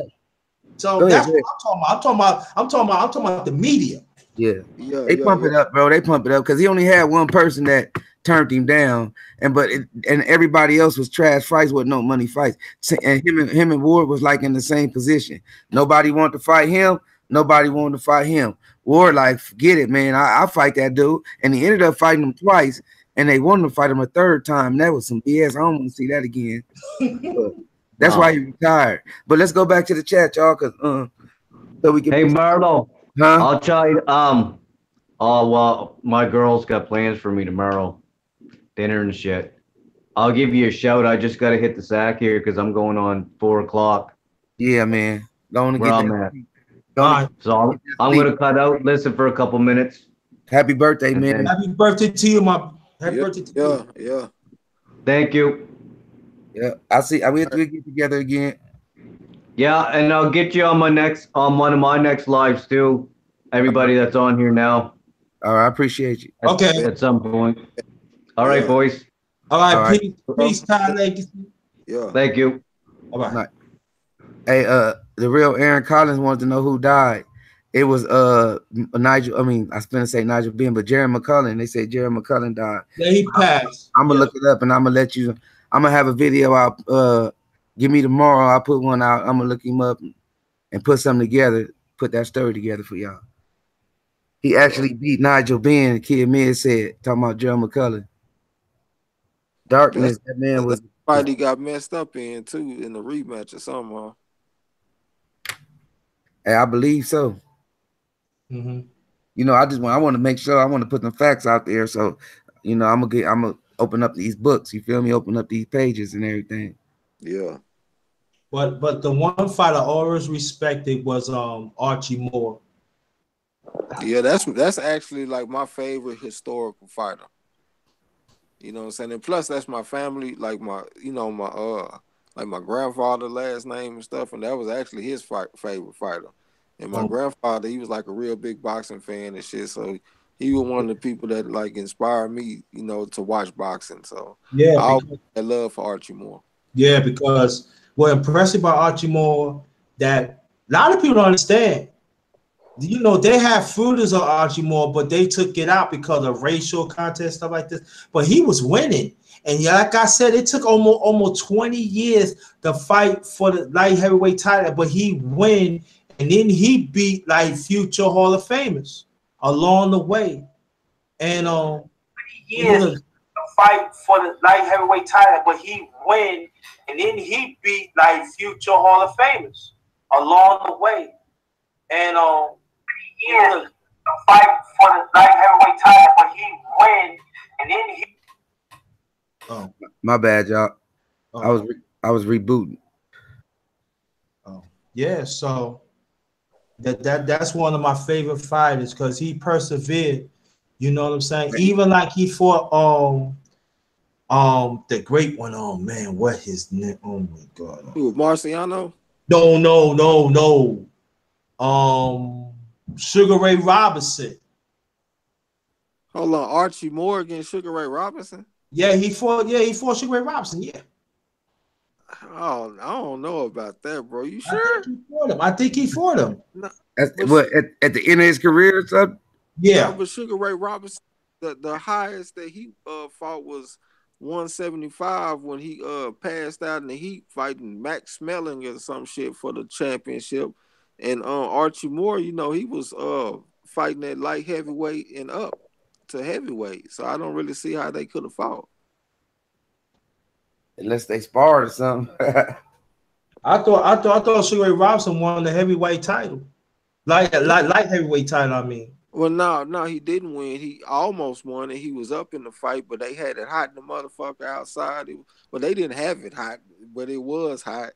And shit, they both was about to pass out. And Sugar Ray Robinson just passed out first. They say he was real fucked up after that. He had hives all over his body and shit. And they say it took him yeah, okay. My fault. I think the perfect left that I seen of a fighter is against Sugar Ray Robinson against Gene Fullmer. A lot of catch your age. I know what you're talking about too. The perfect left. I'm like, and he was losing. A lot of people understand. Sugar Ray Robinson, he was losing. Yeah. Hey, a lot of catch up age, like that guy, and I don't see what I mean. There's a lot of guys after him though, so I can see why. I mean, because that was your time. Hey, Kid Mid brought up a bad motherfucker, Sandy Sadler. That motherfucker gave Willie Pep all kind of hell. He beat him like 3 or 4 times. And you know, and let's not forget about Henry Armstrong. He don't get enough credit. He was the champion of 3 different weight classes. Yeah, he don't get enough respect, man. They don't know. And at that time, it was hard. Yeah, it was one belt. Yeah. Yeah, respect to him for sure.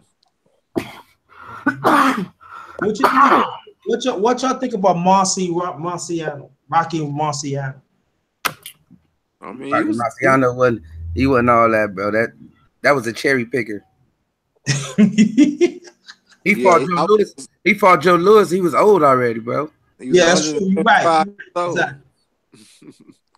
Yeah, I agree with y'all, man. I feel like Rocky Marciano was tough, but he fought them guys at the right time. Yeah. I like his style though. That rough house body beat. He beat that body up real good and all that. Don't get me wrong, but he wasn't trying to fight. He wasn't trying to fight people at they prime. Yeah. I like them technicians like Ezra Charles. Yeah. You know what I'm saying? Josie Joe Walcott. I actually didn't really see Jersey Joe Walcott as a straight technician. He actually was like more of like an athlete to me. Hey, You know what hey, I'm saying? When I see the technicians, I was really thinking of guys like Archie Moore. You know what I'm Yeah, saying? When you me get in too. that mongoose, that crouch, Yeah, that you know that cross defense and shit. You know what I'm yeah, saying? He yeah, actually had he actually had a pull counter out of that defense like Mayweather does. People don't know that he be in yeah. that log cabin defense and he could still do a pull counter on it. That shit was pretty, man. Yeah, real pretty. Yeah. And what I like about when he do it, you gotta have excellent footwork to do that too. Your connection, and I'm saying he blocking it, and then when he do that, Masuza, if you notice it all the time, you could throw punches at a lot of angles, and they even connected and stuff like that. That's what impressed me about that. Yeah, see, that's the thing. Like to be on a level like that, you got to be able to transition from from offense to defense and from defense to offense. You know what I'm saying? Yes. Like a lot of these fighters, like they try to get in there and do their little shoulder roll and stuff like Floyd Mayweather, but they don't do the main thing, and that's turning the defense into offense. Like Floyd Yes. Mayweather, he'll roll the right hand and then he'll come back with a right hand. It can be an Right. uppercut, be a straight right, but he turning that defense into offense. And Archie Moore just he did that shit beautifully, man. You know, so that's why he's one of my favorites. Yeah, mine too. me too. Me Hey, too. Yeah. his counter punching and all that, man. It's just everything is sharp. Everything is there. Like people can't do that show the road because they don't got all those tools. But it's not good to mimic. It's good to take pieces and stuff from fighters, but it's not good to mimic because you ain't even starting from the ground up. So Yeah. you You know, basically you yeah, basically you yeah. basically playing in the ring. Yeah, it incorporated. I think that's what I think that's what like if you look at each era, that's what they do, and and that's a good point you said on Trey. That's an excellent point, and that's what's like. I wish I was like I see I was born in '66. I wish I was like born like '46 to see all those great fighters, especially in our time. I mean, not our time, in their time, to see how they come up. Because, like you said, Trey, and it's true. Even Marlon, you said that each weight class, it was only one. It was only one strap. That's it. Yeah. It was only one strap. So when your time comes, when your mandatory comes, you're going to fight. But see, they didn't fight it every month. They used to fight every week. Hey, Sometimes like twice out the week. hey, And underrated. Back then, it remind me. That's why I say it's a difference. It remind me of that movie, The One, yes, when he at the top of the mountain and everybody trying to come up there and he kicking them all and beating them all down the mountain. Because yeah. back then you had one belt and there was a lot of people that had squabble. That was, you know what I mean, coming up. Mandatories. And I'm we talking about names. We just mentioned them all with the real, you know what I'm saying? And Yeah. you had to be able to put them names, them Hall of Fame names down to keep that belt, bro. That's how come Ali and people like him, Sugar Ray, they came back, they lose, they come back and get that strap back, bro. You know what I mean? And a lot of fighters think they scared to take that L, because they heart ain't in it to come back and get that strap back. Yeah. Hey, have y'all ever heard of a fighter named Bill Richmond? You know, He fought in like the 1800s, man. Like when you say it was one strap in each weight class, well, at this time when he fought, there was literally one strap. Like this, like it wasn't no weight classes. Like he started off as a slave over here in the United States, and then he met some dude from England that had a bunch of money, and he ended up buying him from his slave master, and he took him over to England, and that's when he started fighting and shit. He ended up opening up a boxing school, and he trained this fighter named Tom Molyneux or something like that. Y'all might have heard of him. He ended up fighting this dude named Tom Cribbs. It was basically Bill Richmond fought him the first time and he lost, and he almost beat the motherfucker with Tom Molyneux. But it was just amazing because Bill Richmond was basically like a welterweight, and Tom Cribbs was like a heavyweight.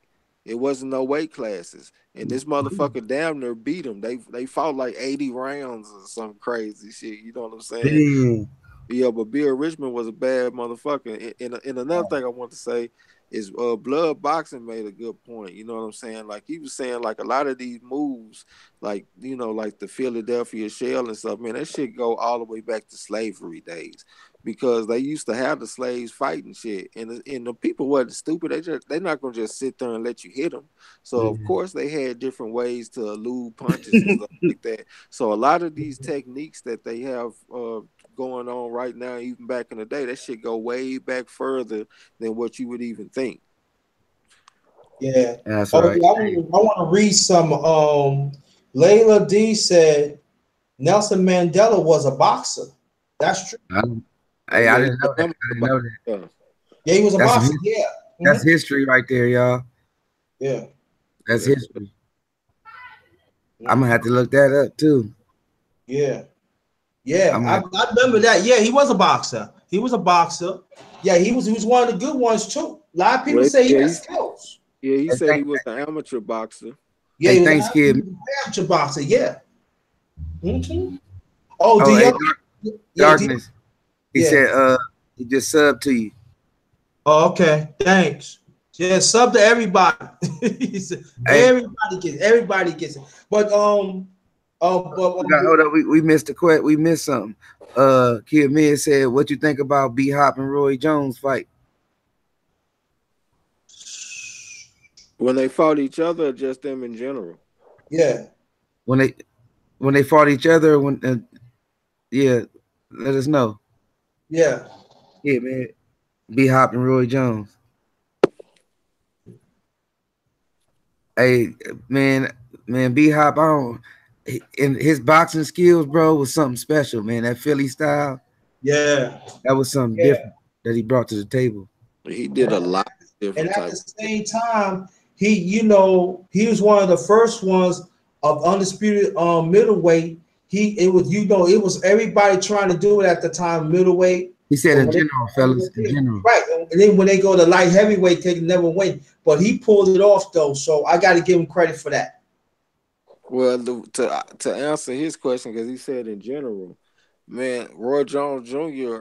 Made me fall in love with boxing. Like I remember where I was when I first saw him fight. I was at the barbershop, and my barber had put in his fight against Montel Griffin, the first fight. You know what I'm saying? And I was just like, man, what the fuck? Like, how can this guy move like this and do all of this shit?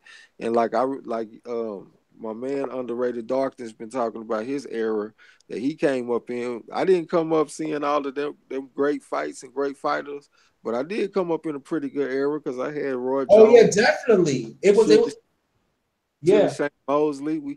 We had Oscar De La Hoya, Felix Trinidad, Floyd Mayweather. Yeah. And for me, Roy Jones was at the top of that list because whenever he fought, it was like a holiday for me. Yeah, I think that the era you talk about, the ones you talking about, they help bring boxing back. That's what I feel. But I also what I like about Roy Jones, what I fell in love with Roy Jones when he fought in '88 of the Olympic team, and you remember when he fought against the I don't know, his Korean guy. Yeah, he got robbed and shit. He got robbed, and they still gave him the best fighter. That's unheard of. That's unheard of. Yeah. And that's because the world know what happened. That's why I told you. Remember, we talked before, and that's been happening in the Olympics a lot. Mayweather, you can go back in history and find out, bro. It's a lot of names, and then people talk about it afterwards and say what happened. But the Olympics is, they want to be ruled by certain countries. Mm-hmm. That's how they get their bread. It's basically a money sport. Mm-hmm. Look! What I'm saying, look at the Cuban fighters. A lot of Cuban fighters, like in the Olympics, they really was professionals. No, they didn't. A lot of them never went. And there's some great Cuban fighters that could have been bad, never went. I think with a grain of salt. They had that pedigree for professional, but they was amateurs. You know what I'm saying? Yeah. Yo, I take that shit with a grain of salt, though, man. Them folks be grown men over there fighting kids and shit. Like, even looking at this past Olympics when Shakur Stevenson fought that Robesi Ramirez dude, and he was going for his second gold medal, and you know, he was just a more mature, developed fighter than Shakur was at that time. And I think that same guy might be going for his third belt. That motherfucker gonna be shit. He gonna be probably about 26 years old fighting some 19, 20-year-old kid or some shit. You know what I'm saying? Like, that's unfair, bro. They shouldn't be able to do that shit, in my opinion. They should have a senior class and a junior class or something. Yeah. Bro, you know what I'm saying? Yep. Yeah. We missing that in the chat. Oh, Kid Mid said Mr. T was a boxer too. I ain't know that. Me neither. I thought that was acting. He did a good ass job in Rocky 3. That motherfucker. He put Rocky ass up. Rocky. 78 Sports said he deserved an Oscar for that shit because he did play that role very well. He did a good job in Rocky 3. That motherfucker. Yeah, though. Yeah, the history, man. Like, you know, I got a little clip up about Stevenson up next on my IG, right? I like Stevenson, bro. I like watching him. I like Money Powell. I like Devin Haney. I think they got a bright future. And you know, Money Powell gonna be in the 160 division too. Oh, really? Yeah, 160, 168. Watch. Yeah, I cut for Shakur too, man. I ain't gonna even lie to y'all, man. When that motherfucker lost in them Olympics and he was crying, I down there cried with the motherfucker. Yeah. I wanted him to win that shit so bad. You know what I'm saying? He very talented though, man. I love to watch that dude fight, man. I can't wait till he develop and get his grown man strength. Oh yeah. Hey, that's what my what's the name saying, bro. Watch, you got to make an IG, bro. What's Instagram? Yep. Yeah. Me and Marlo. Hey, all I do is follow boxers, bro. Keep up with what's going on, you know. For the corner. I put my videos, you know what I'm saying, so I can give me some subscribers and you know, some people come in, man, and come listen to us cap about this boxing, bro. Yeah. I did one for him, bro. I did that because, yeah, you know what he went through, bro, and his struggle is real. Yeah. You know what I mean? His struggle is real. A lot of people didn't go that route. A lot of people skipped that route. Hey, and if y'all know anywhere where I can watch them Shakur Stevenson versus Devin Haney sparring videos, I want to see part 3. If anybody know where part 3 is, please let me know. I like Devin Haney too. Devin Haney special, and I like how he working on his craft, man, instead of just rushing out there. You feel me? He want to fight everybody in sparring and talk shit like a little baby because he got 100 people in the gym. You know what I mean, backing him. But I like how he going up. I like how he putting in the work. I just don't like how he going about it. That's why I think Tank Davis don't like hanging in that gym. Man, that motherfucker Devin Haney showed me something. Like when he sparred Shakur Stevenson, I felt like Shakur showed that he had better skills. But in part 1, I felt like Shakur got I think he got the best of him. But in part 2, Shakur was doing pretty good. Mayweather was ringside, and he started talking about how he wanted to sign Shakur. And he was telling his handlers, like, he gonna be our fighter. And when Devin Haney heard him talking like that, he started piecing up Shakur, man. Like, that motherfucker showed me what kind of heart he got. He a real dog, and he got pride. He ain't gonna give you shit. You know what I'm saying? So he showed me a lot in that, even though I felt like Shakur is slightly the more talented, skilled fighter.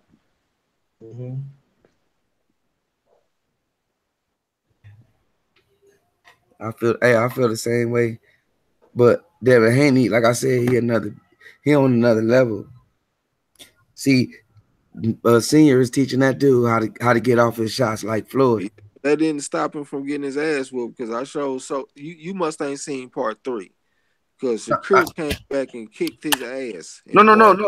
Don't get me wrong. He got to go through that though. Remember we was talking about that. He gonna need them fights to learn that you ain't good at what you working on. You need to get better. I thought you just said you like Devin more than Shakur though. Oh no, I was saying I like Devin too. Oh, okay. I thought you did. I like Shakur more than Devin, bro. I've been watching Shakur first. That's why I told you I did the video on him. Already, yeah, my bad, bro. Yeah. No, I was just saying that like I wasn't trying to leave Devin out there. I understand his struggle. You know what I mean? I Yeah, wasn't yeah, trying he a to say. good fighter, man. Devin done Yeah, been in there with grown men since he was like 15 years old. So yeah. hell yeah, he a damn good fighter. Shit, he gonna whoop a lot of these dudes when he get in the mix. I be Mhm. watching him. Man, his last fight was supposed to be on Showtime. I was pissed off that they didn't have that fight, man. They canceled it, bro. That was crazy. Then they It was say they supposed to, Showbox. huh? He was gonna be on Showbox, I think. Yep, Showbox. Then they say he's gonna have a new date. Cause I be watching the Mayweather gym shit, and I ain't heard nothing about that being advertised. They be I don't know what's going on, but they be, they gonna bring him up slow. Watch. They gonna get him a gang of cherries. He gonna have like 15 cherries on his. I don't know, bro. I mean, if I look at how he started his amateur career, I mean, he turned. I mean, not his amateur, but his pro career. He turned pro quickly at 17 years old. In You know what I'm Mexico. saying? I mean, yeah, I know it was in Mexico, but it just seemed like he kind of on the fast track a little bit. You know what I'm saying? I don't think they're gonna take him slow. I think he's gonna have like an accelerated career because he already done had like an accelerated career because he was a kid fighting grown men in the gym and shit. You know what I'm saying? That's just my opinion. Like if you got a guy like let's say a Deontay Wilder who start boxing when he's 19 years old, yeah, you take him slow. But if you got a motherfucker like Devin Haney that have won all these national championships, he whooping grown men off in the gym, like there's no reason to take him slow. Yeah, but this is the difference. I think the weight classes and the weight and how they do the weights is different in amateurs than it is in the pros.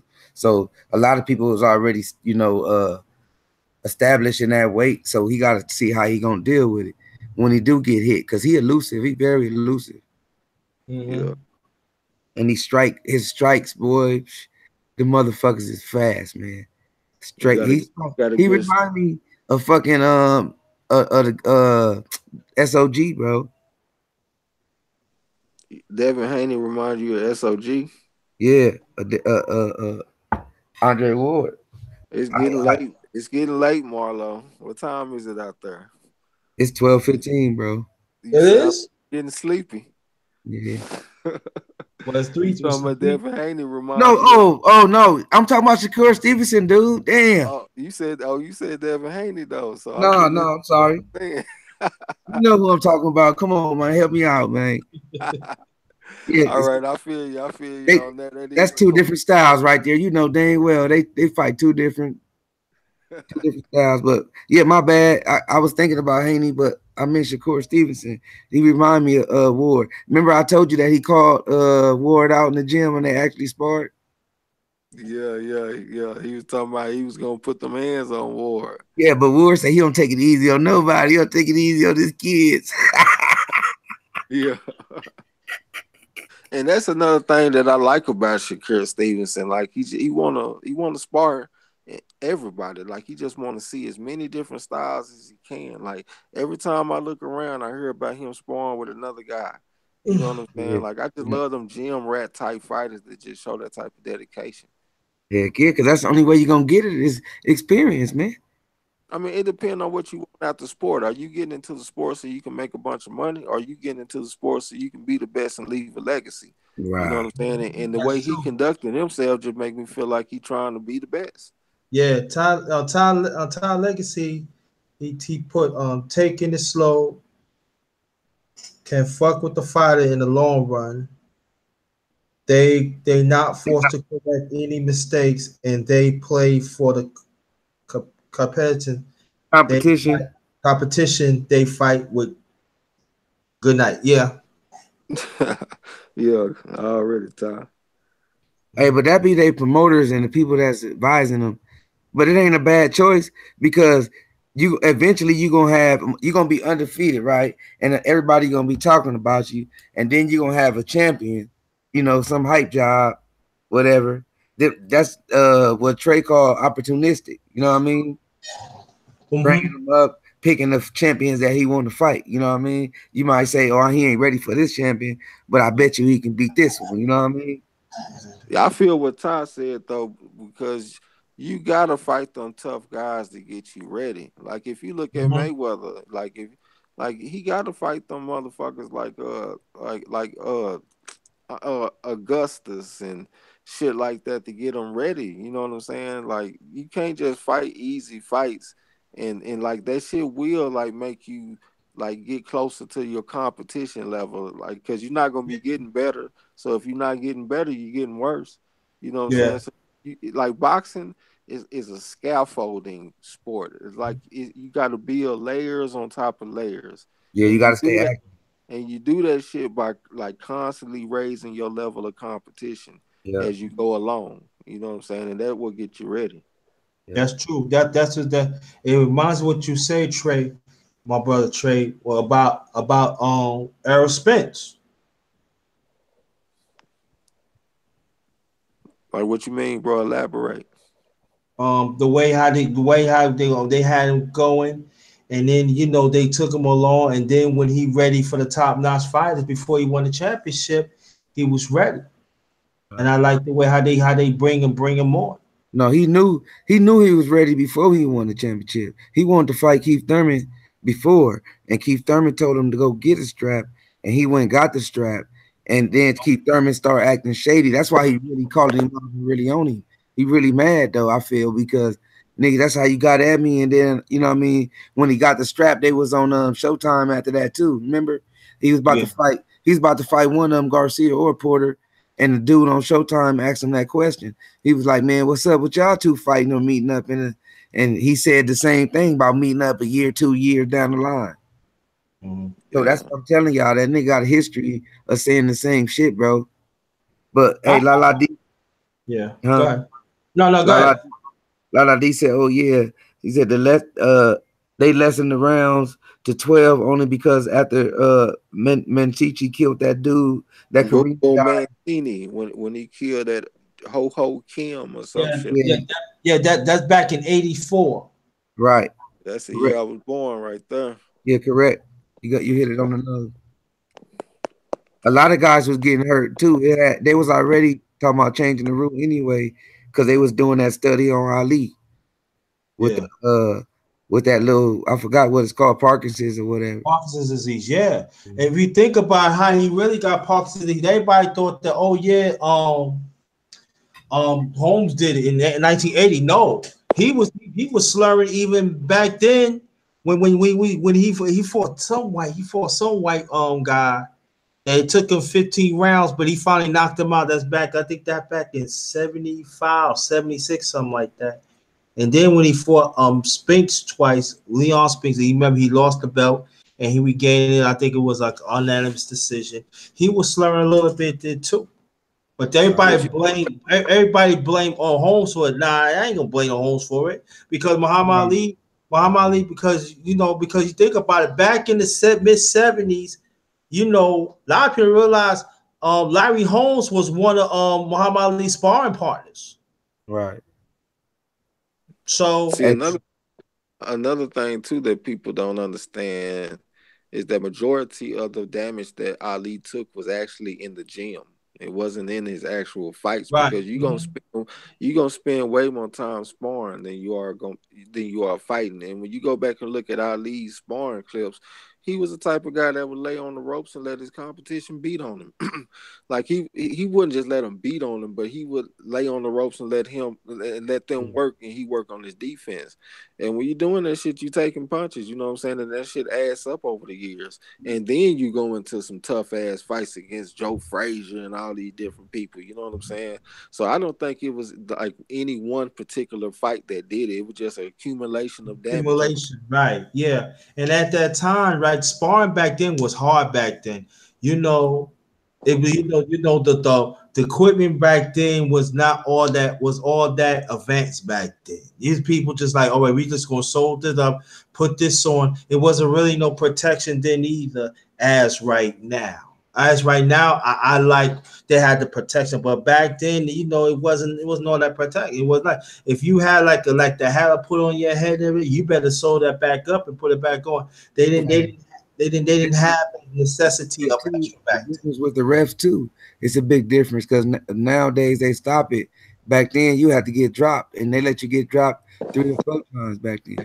Yeah, Shit, But back in the day, you could get dropped and the motherfucker just stand there right next to you and wait for you to get up. They yeah, ain't even go to a neutral corner. hell yeah, Jack Johnson days, yeah. Hey, and that's crazy. But I just wanted to say this too. That Parkinson's, that could be hereditary too. But that's just for trying to make sure that the sport football is doing it too. They Yeah. just started doing it, but boxing Ben did it. They just cut out the rounds, made them shorter. But back to the chat, La D said, Laura once said there's a professional Cuban fighter on every corner in Cuba. What y'all think about that one?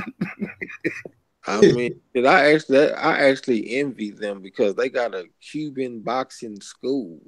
And a lot of people don't know, man, they actually got collegiate boxing in America. I didn't even know that shit for a long time until I was like probably in my early 20s. Like Yeah. you can actually box in college and in the Yeah. United States. But you don't really hear people talking about it, you know what I'm saying? I just wish we had more structured shit like that, like they got in Cuba, like a American boxing school, man. That shit would be Yeah. playable like young kids and shit. Boxing in Cuba is like karate and motherfucking over there with the Asians. Yeah. It's like gyms everywhere, bro. That's why I say that I give it up to the Cuban fighters, man. They work hard, bro. They've been working since they was young age. You know what I'm saying? Some of them being amateurs till they about 30. I mean, I give them Or more than that. yeah. Like Ortiz, I really think he stopped fighting. He started fighting pros in his 30s because he looked you look old at as it, hell. Old as fuck. he only got 20-some fights, 20 fights, Right. 20-some. You know, I give a lot of credit to the Mexican people, man, because like I love my people for sure. But when it comes to this boxing, like I done been around boxing for a long time, man, and I done met a lot of Mexican moms and daughters and sisters and all kind of shit. Like it's a family thing for the motherfuckers. Like you could go to a boxing gym on Mars and it's gonna be some Mexicans in there training. You know what I'm saying? Like I gotta give them that props on that, man, because I didn't invite a lot of my friends to the gym, and out of all my years, I've been around boxing for 20 years. I had one friend that came to the gym that I invited. You know what I'm saying? Yep. Yeah, You and know, it's true. we rather play football and basketball. Yeah, it's true though that you made a good point, Trey, my brother, because like countries like that was learning box, that was a way of life. Yeah. That was a way of life. So they eat and sleep boxing and stuff like that. America used to be like that too, but that's another conversation. Yeah, but we got more opportunities in America because you can go play NBA basketball or baseball or football, and you can make that type of good living, and you ain't got to take all them punches to your head. You know what I'm saying? So I think that's just what it is. We just got more opportunities.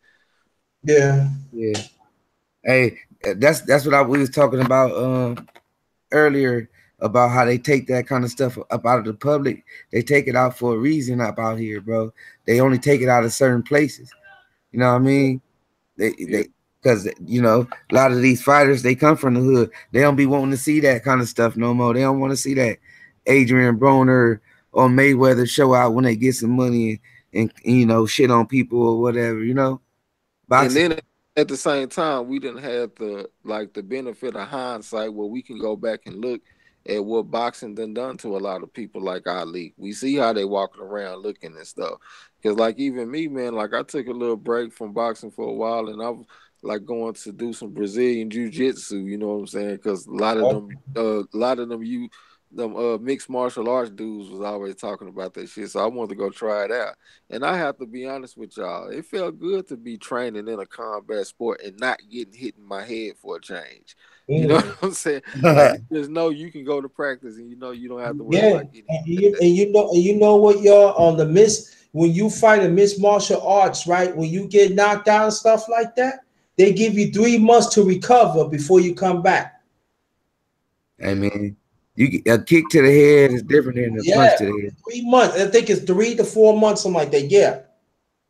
But you know what? If you take one kick to the head, that's actually a little bit more merciful than getting hit in the head repetitively or repeatedly over 12 rounds. Yeah, That's why they say boxing is actually more dangerous of a sport than MMA. yeah. Even though they can hurt you in more ways, And the but you body but trait. but People in piss boxing the they just blood. concentrate mainly on your head though, man. They beating you over the head for 36 minutes. Yeah, a lot of fighters say they be pissed up blood though after fights. Oh Motherfucker yeah. got beat on in that body. Kidneys and shit hurt, all that. Like fighting dangerous, bro. Hell yeah, it ain't no joke, man. Even me, I ain't no professional fighter, or nothing, but I think I still kind of feel the effects of being around and getting hit in the Yeah. fucking head all them times and shit. That's not no natural thing for you to do, especially when you getting hit in your formative years. Because I remember when I was a teenager, man, like my attitude was bad, bro. I'm a totally different person than I was back then. I think getting hit in the head while my brain was still developing was a big part of that because it was hard for me to have relationships. It was hard for me to have friendships. I'm like even that shit carry over to this day because I'm really like a loner. Like all of this communication that I've been having with y'all is like really the most communication that I've been having with somebody besides my girl in a long time. You know what I'm saying? So yeah, that shit can take a toll on you, bro. I swear. Hey, hell yeah, especially later on. That's George Foreman got his taste. He wa- Yeah, he came in and out of shape, and he did what he did, but he also fought some fights where he was out of shape and got his ass beat. Yeah. yeah, yeah. I gotta give George Foreman his props, man. That motherfucker came back and won that shit when he was 45. That power don't go. This the last thing to go, And it's man. true. And you know what? And you know it took almost 20 years to win the title back too, and that's impressive. Hell yeah, Hey, Michael Moore, that was Michael Moore, wasn't it? yeah. Yeah. He won two his ass like Mike Tyson punch out like the Yeah. game. And you know Michael Moore said when Foreman hit him with the first right, he was out before then. Yeah, that's true. I said, damn. He said he don't even remember the first punch. He was out. I said, damn. You seen his reaction? Hey, Erickson Lubin shouldn't be talking no shit, man. That nigga was having a seizure down there. Erickson Lubin was just 100-1 favorite in his last fight. Literally, if you bet 100, you win $1. That motherfucker need to fight somebody with a pulse first, and then he can start talking. Retard ass. Yeah. Hey, but what y'all think about motherfucking Mikey Garcia? What's the name? Cause I don't even know if it's gonna happen, bro. Robert Easter. Robert Easter, What? Who? Mikey Garcia. I saw on a live that he's talking about traveling to Mexico and Hawaii and some other shit. I don't know. That's what Mikey Garcia said. Yeah, That's what he said? yeah. Bro, he's an opportunist. They was asking Like, him about the fight too, bro. He was talking about he got a lot of things to do or something. bro, name me a fighter on his resume that's like Robert Easter Jr. Like a well, I guess you could say Adrian Broner, but that motherfucker don't be fighting them top level guys. His best win is a B level fighter. So him not making a fight with a tough fighter is never a surprise to me. Yeah. No. That's a point. That's a good point. I mean, I respect the skill set. Don't get me wrong, but I think I would see him in there with a slot teaching then type of dude before I see him in there with a top champion like Lomachenko or some shit. Yeah. I wanted to see that fight. I want to see that fight, man. I hope it happens. Because we need Me too. I hope it happens too, man. I want to see that fight. I don't know why if you're gonna stick around at 135, you need to make some shit happen. You jumping, it seemed like like you said, he opportunist because he jumping from fight to fight, jumping one belt. You know what I mean? Weight Yeah. class to weight class and all Yeah. that. And then you talk about fighting at 147 against another champion. He was even talking about fighting Cotto at 154. And 154, yeah. You can't That's tell me too that high. ain't nothing but being an opportunist, because he saw a dude that was up there getting old and shit, getting ready to go. He saw a weak champion. You know what I'm saying? Like, he just trying to go wherever he getting in where he fit in. Yeah. What you call them? Them hyenas. Them hyenas, boy. He a hyena. He waiting on them lions to leave their crumbs. He waiting in the cut, bro. He wait up. He wait. Yeah. He still got a good following. I get him. Yeah. What y'all think about Cotto? Did Cotto retire? Cotto was nice, man. Yeah, I think he retired. Cotto was Man, nice, man. One of the fights that I wanted to see the most when I was growing up was Cotto versus Mayweather, man. And I just hated I didn't get to see that when they were both young and in their prime. I'm talking about when Cotto still had the Jerry curl, you know what I'm saying? The little fro. Right. I wanted to see him and Mayweather fight, man. I wanted to see Paul Williams and Mayweather. Yeah, I think the fight, I like Cotto, but the fight that was a funny fight to me, but he beat him though, is the one got caught on drugs, the big Margarita. Oh yeah. Yo, he beat the brakes out of him. If Cotto fought everybody like that, he'd be dangerous, bro. You had in the rematch. Yeah, the rematch. Rematch, right. If he fought everybody like that, he'd be dangerous. He was mad that old boy cheated. That's why he did that, though. Yeah, but y'all, that's when he had that damn Cuban coach, and that Cuban coach had him moving and throwing all them straight punches. I like Cotto the best when he was hitting you in the body with that damn left hook and getting your ass up out. That was the best Cotto for me, and that's what he went back to once he got with Freddie Roach. He got back to that left hook to the body style. You know what I'm saying? Yeah. Yeah, to me, I think to me, he was very underrated body puncher. Oh, he was a great body puncher. I feel like he. God damn, my mom went blank. It's 2:00 in the morning here. My bad. It's all right. Oh yeah, he an unlucky fighter, man. I mean, I just wish he never would have ran across Margarito, because he ain't no telling where his career would have went. You know what I'm saying? Because I feel like that fight took a lot out of him. Yeah. You know what I'm saying? I mean, that was just fucked up, man. Yeah, mentally too, it took a lot. Hey, Lala D, that at TUD, that's your email or that's somebody you talking to? I see. I think you was pointing at that bread, but I tried that at TUD already. It Let's see. His name Vernon Forrest. Vernon Forrest was a bad motherfucker. He had me sad when he whooped Sugar Shane Mosley that first time. Hey, Vernon Forrest is bad, bro. Hey, you know what else? Speaking of Vernon Forrest, it remind me of Sugar Shane. Sugar Shane should have fought Mayweather in his prime too. He was scared.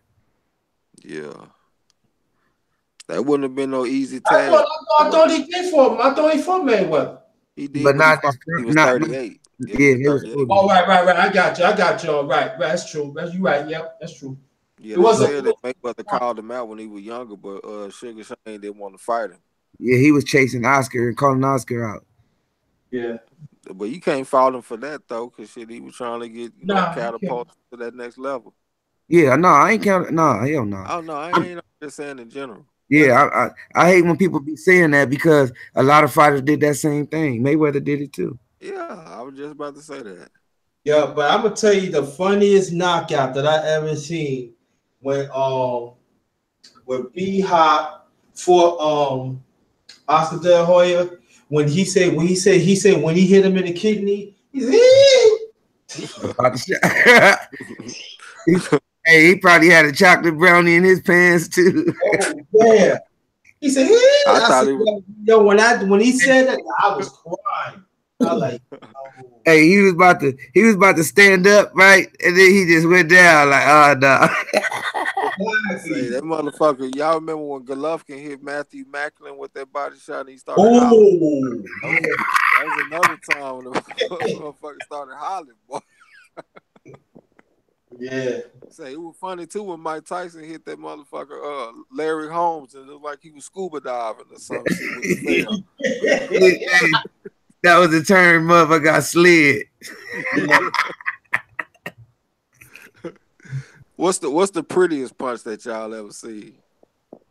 Man, I said one of the prettiest punch. I said back in '57. I think I said about 2 hours ago.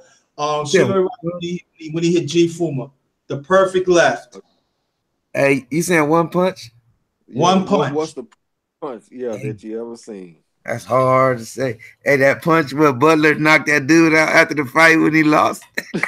Yeah, that was a bad motherfucker. What about that left hook that Uz Katagi got hit by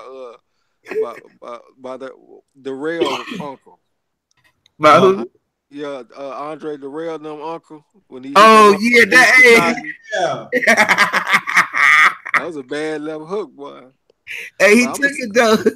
He took it, but he was already leaning up against. Hey, that was a cold one right there, though. I mean, Trey, that was a cold one, bro. But my favorite punch for real though was when Mike Tyson fought this dude named Reggie Gross. This motherfucker, the Jerry curl motherfucker. Nah, he didn't have no Jerry curl. I mean, he had a shortcut. This dude, he kind of reminds you of I think Bone Crusher Smith.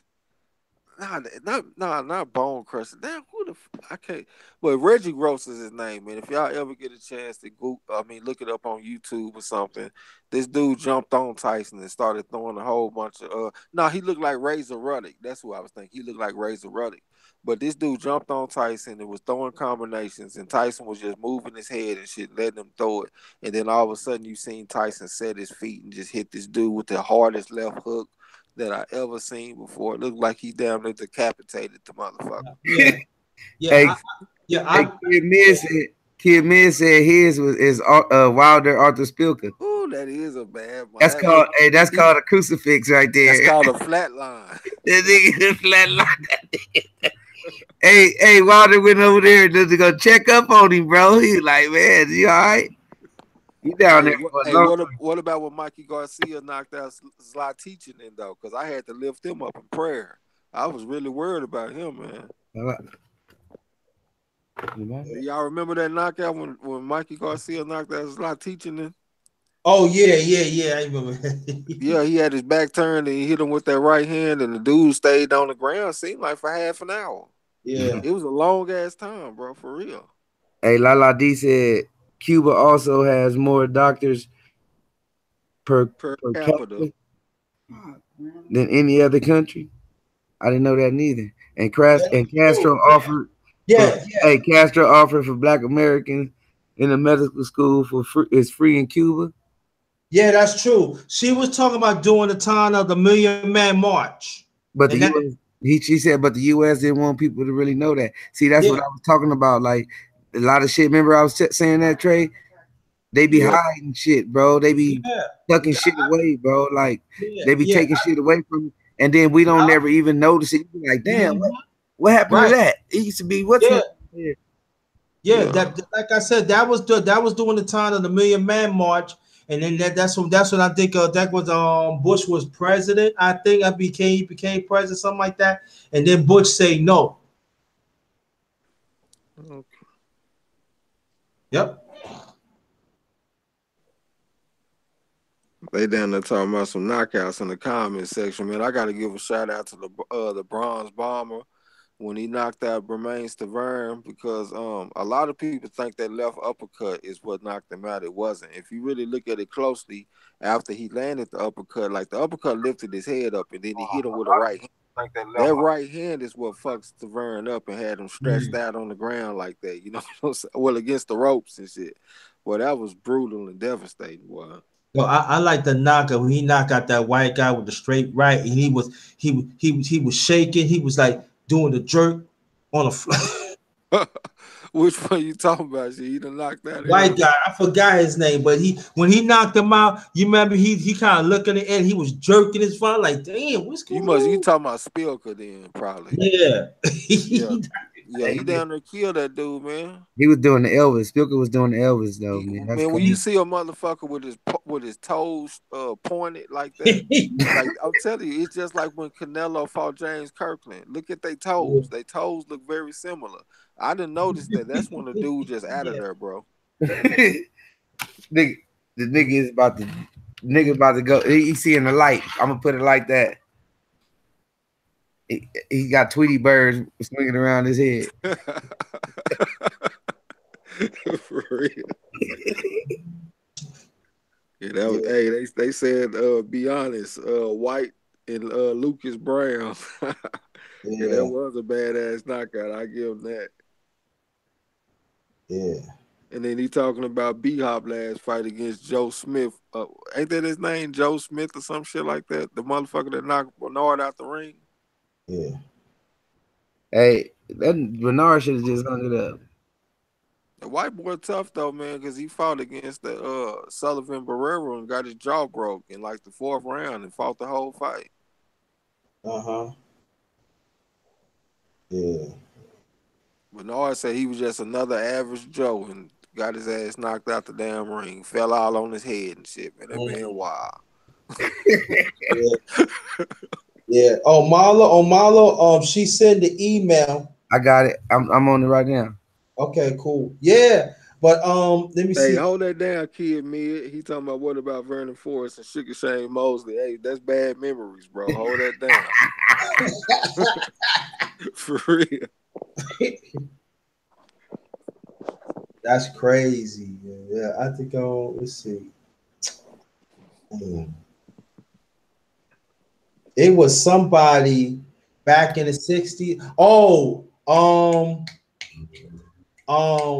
that what his name? Damn. Floyd Patterson fought this. I think he fought some guy in I think it was the late 60s, early 60s. He hit him with the wicked left hand. When he fall down, you know, so his body was shaking flat. Yeah. Flat. Yeah, that boys was bad back then. Shout out to Sonny Liston too, man. Yeah. R.I.P. Rest in peace. Jack Johnson. I always want to know how he died. Because you know he was with the mob. You know that, right? Well, shit, the mob was controlling boxing back then. So back then too, yeah. Right. They said Sonny Liston took his life, but I don't think so. What about Arturo Gatti? You think he took his own life? No. I kind of believe he didn't, but when I just think about all the damage that he done took to his head, it's just kind of hard for me. But see, you know why I said no, bro? Because let's be honest, the young lady that he was with, right?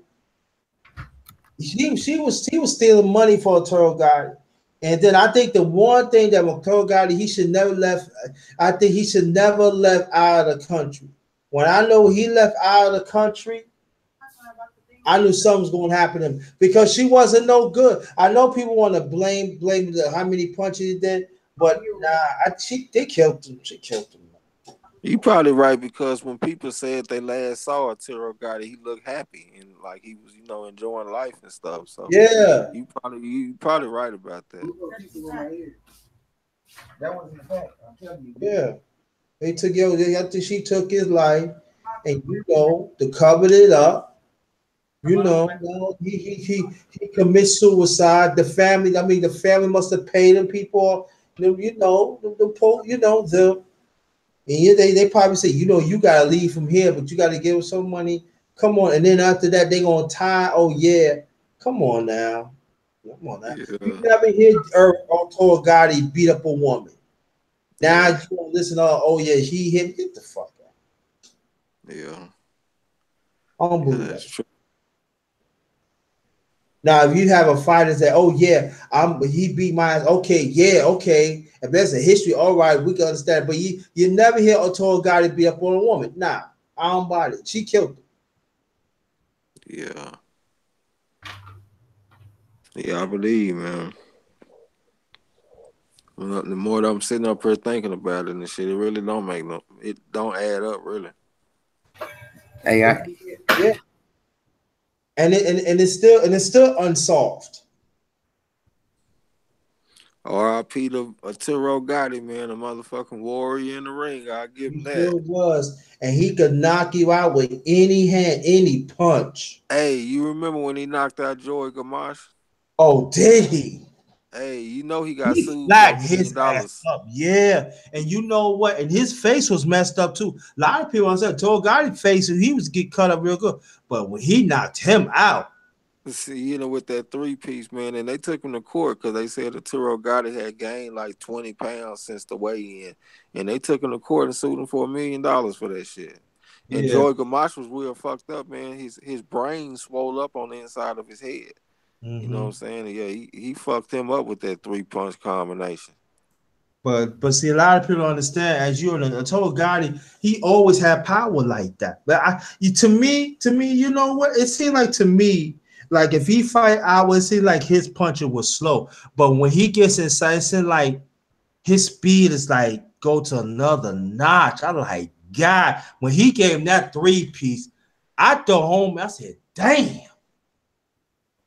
Yeah. Damn. Yeah. For real. Him It was and quick, Mickey. and it was quick too. Yeah, he wasn't slow. Yeah. He had a little speed on him. Yeah.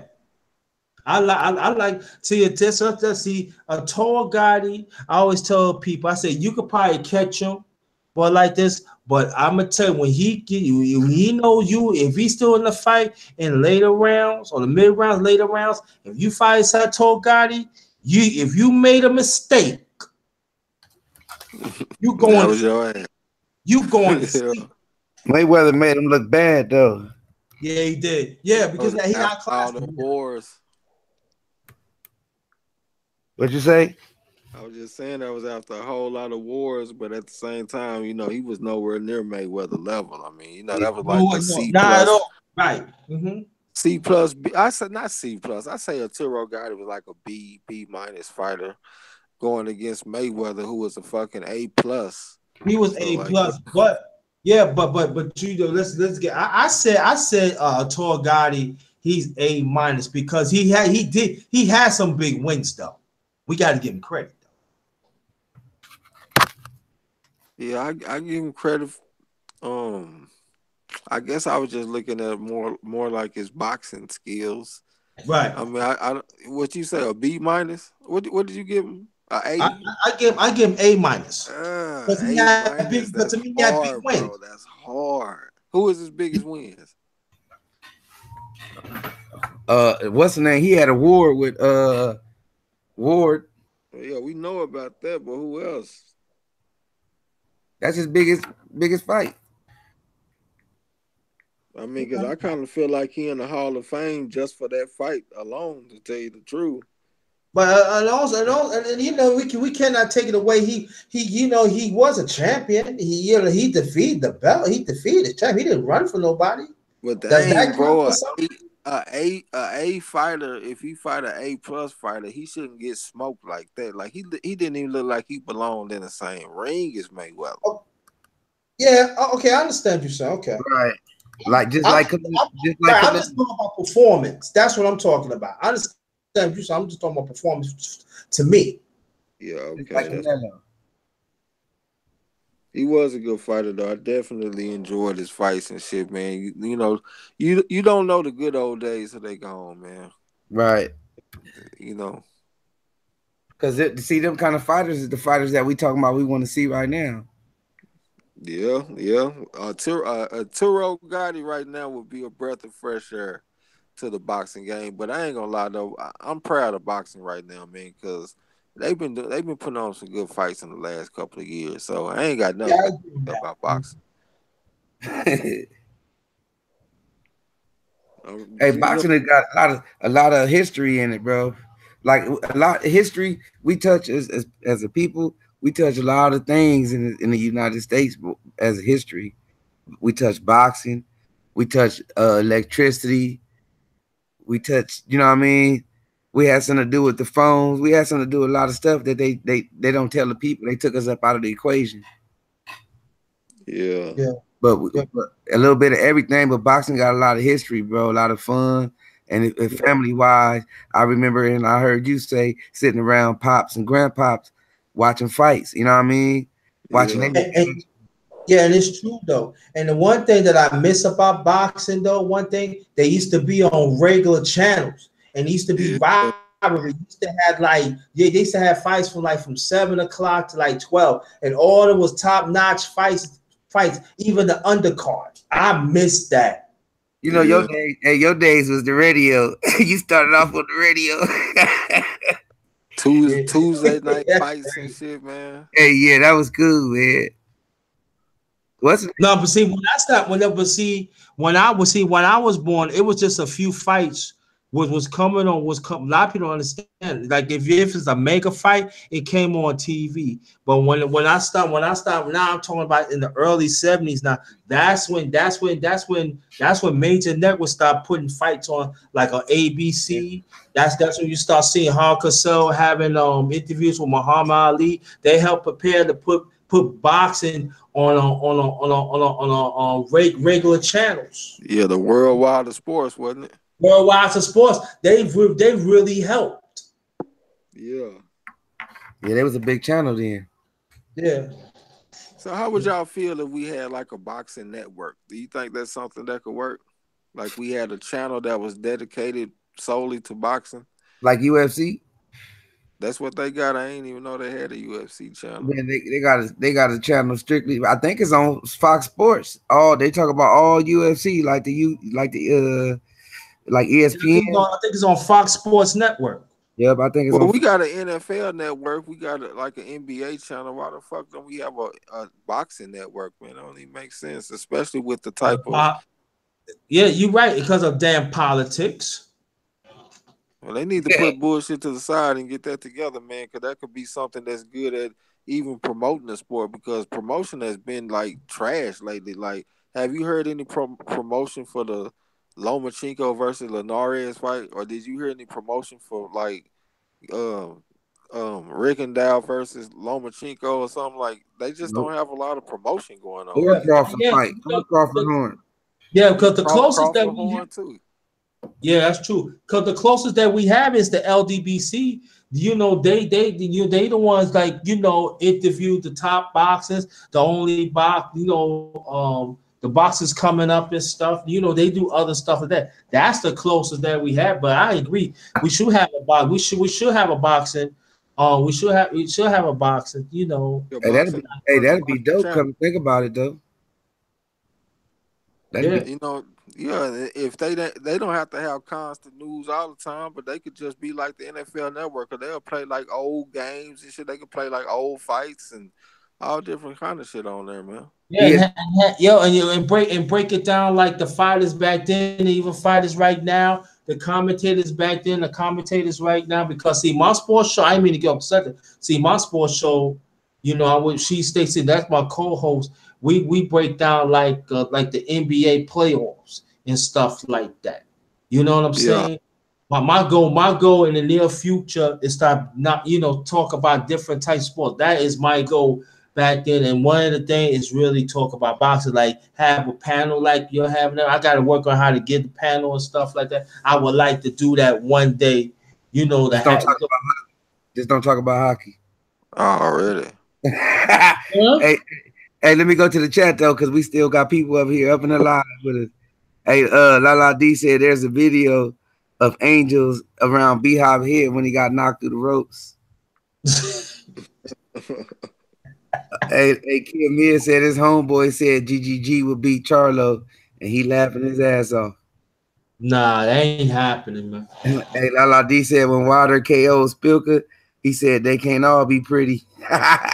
Yeah. Mia said the subject we was talking about, them motherfuckers don't give a fuck about boxing. But that's real talk, because I ain't gonna say they don't give a fuck. They be showing favoritism to people with records of not 8-1 with a 1 draw. Yeah. They show that, and then the motherfucker, you got a motherfucker that's 40-0 with 39 knockouts. Get the fuck out of here. Yeah, because think about it. Back in the day when I'm talking about when I'm coming up, if you had that type of record, you better be lucky you get the bottom card. Yeah. See, that's the shit I don't like about ESPN and HBO and all these people, man. Is that when I listen to them talk and I go check out these motherfuckers, how you gonna hype a motherfucker with only 7 to 8 fights and a draw? Look what they did on Chapo. That's what I'm talking about. How you gonna hype a motherfucker like that when you got a motherfucker with at the time had 100% knockout ratio going on? You had Earl Spence undefeated, went to the UK and put down Kell Brook. You talking about pound for pound, a motherfucker with 8 wins, probably 2 of them by knockout, nothing exciting. Just he looked like he dancing with the stars on these chumps. Come on, man. But guess who hype him up like that? HBO, ESPN too. Yup. The 2 main networks hype all of them biased, bro. But far as content, like I said, I didn't know that. You know, we had 78 or for 9. You know, I'm glad that that's how I met my boy. You know what I'm saying? And my boy Trey. That's how I bumped into you. But I met my boy Trey. But, it's always good. You know what I'm saying, to have a community like that, bro, because we are the people who keep boxing alive. You know what I mean? The ticket buyers, the subscribers, and all that, man. Trust. Yeah. Yeah. I think for me personally, to run into your brother is a definite blessing because Fanning, 7-8 Sports, they busy. You know what I'm saying? They got like thousands of people that subscribe to them, hundreds of people be in the chat. But when I meet you, I'm gonna tell you one thing, Trey. When y'all told me to come in your channel and let's talk about boxing, it was a blessing. I'm telling you. Yeah. This done brought a lot of joy into my life too. Cause like y'all said, man, like I'm really not the most social person in the world, so this is actually like kind of stepping outside my comfort zone a little bit. But I'm glad I did, man, because I honestly didn't even feel like anybody would even want to listen to me talk about no motherfucking boxing. And you know what I'm saying? I was really like the biggest thing is like the brotherhood that I'm getting out of it. You know what I'm saying? Yeah, and that's the key though too. Yeah. I'm enjoying all of it, the brotherhood, talking to the people. Yeah, because something like y'all already know, I do cooking, and I talk about other issues and stuff like that. But I know about boxing too, and you know your stuff.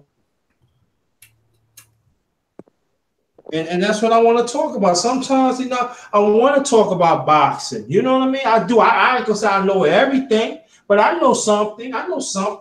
Yeah. See, motherfucker got to respect that you bring some history. You can enlighten the conversation a little bit. You feel me? Yeah. You can school the motherfucker with some points and facts that a motherfucker didn't know. See, the average boxer today. See, y'all, to me, y'all old school. So we talk about that, but the average boxer, they don't want to hear what I'm talking about because it has been. Yeah. They see me as a dinosaur. Hey, none of these boxers want to hear it because they divas. Trey already hit that on the nose. It's a brand. It's more of a business than it is trying to be the best. They don't want to hear you say you want to see a unification because the guy that he got to fight to unify. He don't want to fight. I mean, you can just look at that and what we saw tonight, like Triple G. They don't want to take no loss that can derail him from having a rematch with Canelo and getting that big money. Right. It's more about that than the sport, man. You know what I'm saying? That's why somebody like Earl Spence is good for the sport. Yep. Yeah, and you notice the commentators, right? That's what that's why I never like HBO. How they had this sneaky racial overtone. About Charlo, but y'all trying to do whatever you can to be fucking political correct. It would have been one of us. The next fight you fighting Charlo, right? Right. Are you fighting Charlo? No, we ain't talking about. Are you fighting Charlo? Then he calling you out. You got the belts, right? You say you the best, right? Triple G, right? So put them belts up. But see, HBO they don't want to do that. It's already scripted, underrated. It's scripted already. Hey, look, you know what's so fucked? That's why I'm glad motherfuckers is returned, starting to get up out of there. They got these old men that can't even hide this shit, the racial undertone. They can't even hide it, bro. They don't give a shit. You know, they're gonna get out there and they're gonna put you down. You know, you undefeated, bro. You knocking them down in different weight classes. It ain't enough. They want you to move all the way up to heavyweight so you can get your ass beat. You know what I mean? For they respect you. Get the fuck out of here, bro. Mm-hmm. You know what I mean? So, another thing that I think that's at play here is that I think folks just get tired of seeing black people dominate sports, and you know, like people like HBO, you know, they're gonna try to profit off of whatever that they can profit off of. So if it's a segment of the population that's tired of seeing black people dominate sports with shit, they gonna cater to them a little bit. You know what I'm saying? And try to, you know, get their viewership and stuff like that. So I think a lot of that's going on too. Yeah, it is. I understand that too, but it's promoting the bullshit. That always gonna promote separation. Yeah, I ain't supporting it. I'm just Yeah, saying. yeah. That's why I just want to enlighten. That shit promotes separation because, bro, first off, it ain't that motherfuckers is not pushing to say like Caleb Plant. That boy ain't no joke. You know what I'm saying? It's motherfuckers that got potential. You know what I mean? And if he do it, he gonna get his props. Come on now. Motherfuckers is put in that work, and that's what you really, not the skin tone. You supposed to be looking at the work ethic. You know what I mean? But you know, black people look at sports differently than white people. Yeah. Like in the black community, like if Larry Bird or something go off, we ain't over here mad at that motherfucker because he white. I mean, if the motherfucker can shoot, he can shoot. Now, and I see the same type of like you know, perspective when it comes to Caleb Plant. The boy is sweet, man. He ain't sweet hands for no reason. The boy got good defense. He got good mobility. You know what I'm saying? He a very accurate puncher. I mean, it's not really too much not to like. So I see most of the black people really supporting Caleb Plant and saying they can't wait till he get his opportunity. Right. And he deserve it too. No lie. We ain't no haters over here. Never. I mean, if you good, you good. You know what I'm saying? Yeah. Yeah, I just don't like. It's a lot of motherfuckers that got talent, but they mouth and they outlook on people in general make me not even want to support them because I done heard, and we can go to the Garcia. I ain't talking about Mikey himself, but I heard he said some foul shit. But I heard his brother say some foul shit. I was like, I'm not supporting these motherfuckers. Ellie Setback be all on their nuts, but I'm not supporting them motherfuckers. They racist. Yeah, I don't even like. I know y'all touch on it. I remember y'all touching on it when y'all was at Fannin channel last week with Adrian Broner when this motherfucker disrespect barbershop conversation. Yeah. That to me, you know, come on, he gotta be put a check on that because if I would have been there, how you disrespect somebody that could have been your father figure? You know what I'm saying? Yeah. How the fuck you could do that? And you know what I'm saying? Barbershop comedy, you should have some dogs right there. Yeah. How about I'm gonna give you these 3-piece and then Adrian Broner, you know what I'm saying? I'm gonna strap your ass up and whoop your fucking ass. How about that? Fuck that. Hey, daddy be on that. Hey, bro, that's a man. You talking about a man that his daddy he run his daddy, bro. Daddy brush his hair and shit. Come on, man. You gotta see. I read through that shit, man. That shit is fucking crazy. Yeah, that's why I said what I said. I whoop it as your daddy. You want your ass to get whooped like whoops, motherfucker? We could do that too. Hey, that's some shit his daddy should have told him right then and there, bro. Yeah. But that's neither here nor there, because I don't want to be sitting here wasting my time talking about a man that, you know, he ain't got no respect for really nobody, bro.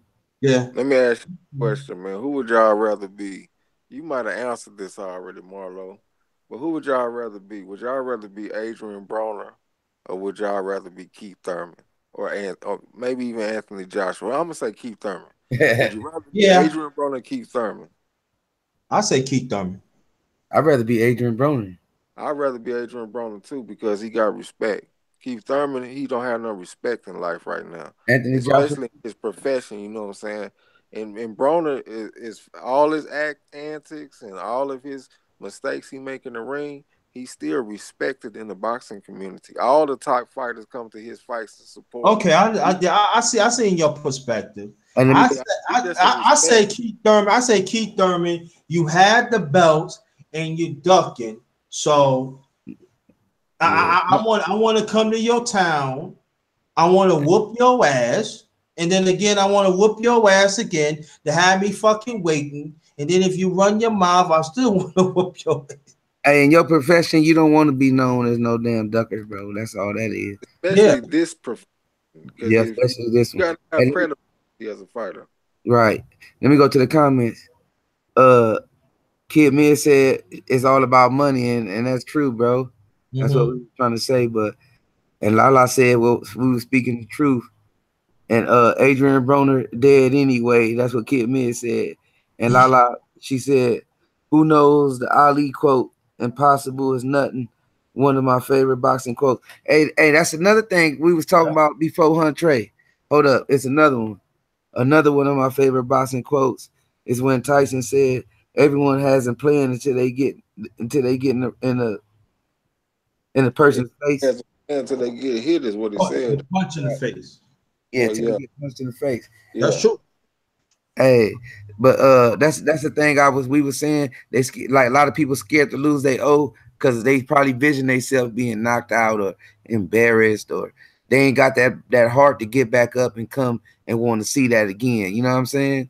Yeah. Try to conquer that again. They ain't gonna put that extra work in. They was like, oh, I was playing in the gym this time, and I could use Adrian Broner as that aspect because I heard people say how he be, half stepping, in training. But anyway, that carries on to a fight. You know what I mean? And you know what? Like, people like to see you win, and they'll give you respect for that.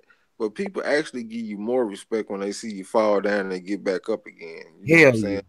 That's like a glory. Look at somebody like Sugar Ray Robinson. He was a very popular champion, but once he went through his hardships in life and he came back and won that belt for the third time and he cried and shit afterwards, they said they turned him into a bigger star than he ever was in his career. Yeah. It's that relatability. People can't relate to you when you're perfect because ain't nobody perfect. So when you show some vulnerability, that's something that people can relate to. You know what I'm saying? And that make you more popular. I think I could see like Thomas Hearns, despite he got a draw against Sugar Ray Leonard back in '89 that a lot of people think that he won. I believe he won too, and then they fought again. I think back in '92, '93, something like they did fought again. But that's what I'm saying, that you think about it, for almost 8 years, that was hunting him. And he kept on fighting and started winning other titles. And then when he get to Sugar Ray Leonard, I told people, I said, watch that fight, how Sugar Ray was attacking him, and you can see the maturity and the mindset that he said that night. No, you're not going to beat me like in '81. You have to fucking kill me. And then I'm telling you, and I think that's when, and I look at that fight very carefully, because that's when I really see Hearns came a well-rounded fighter, because he was catching Sugar Ray Leonard with uppercuts, left uppercuts, cross, hooks to the body, and so was slowing him down and stuff like that. Yeah. And that really impressed. And I'm gonna tell you that he gained my. I mean, I always respect Hearns because I never forget that fight, because that's when my father made his transition, and so that was those adjustments. What you talking about? Them is just adjustment. He had a lot of tough fights like that, bro. He was getting tagged. Yeah. And he had to make adjustments, bro, and he broke fighters down while he was low key hurt still too. I heard he fought with a broken jaw. He did, and knock a person out too. That's some tough ass shit right there, bro. I believe fighting with a broken jaw, you fighting on adrenaline. Yeah, and I think Yeah, Hearns don't get the he don't get the respect that he should. He don't. I respect him. I agree with you on that, man. We don't talk about him enough. He gonna be in the corner. I respect him. No, I He know has some you. wood. He has some wood.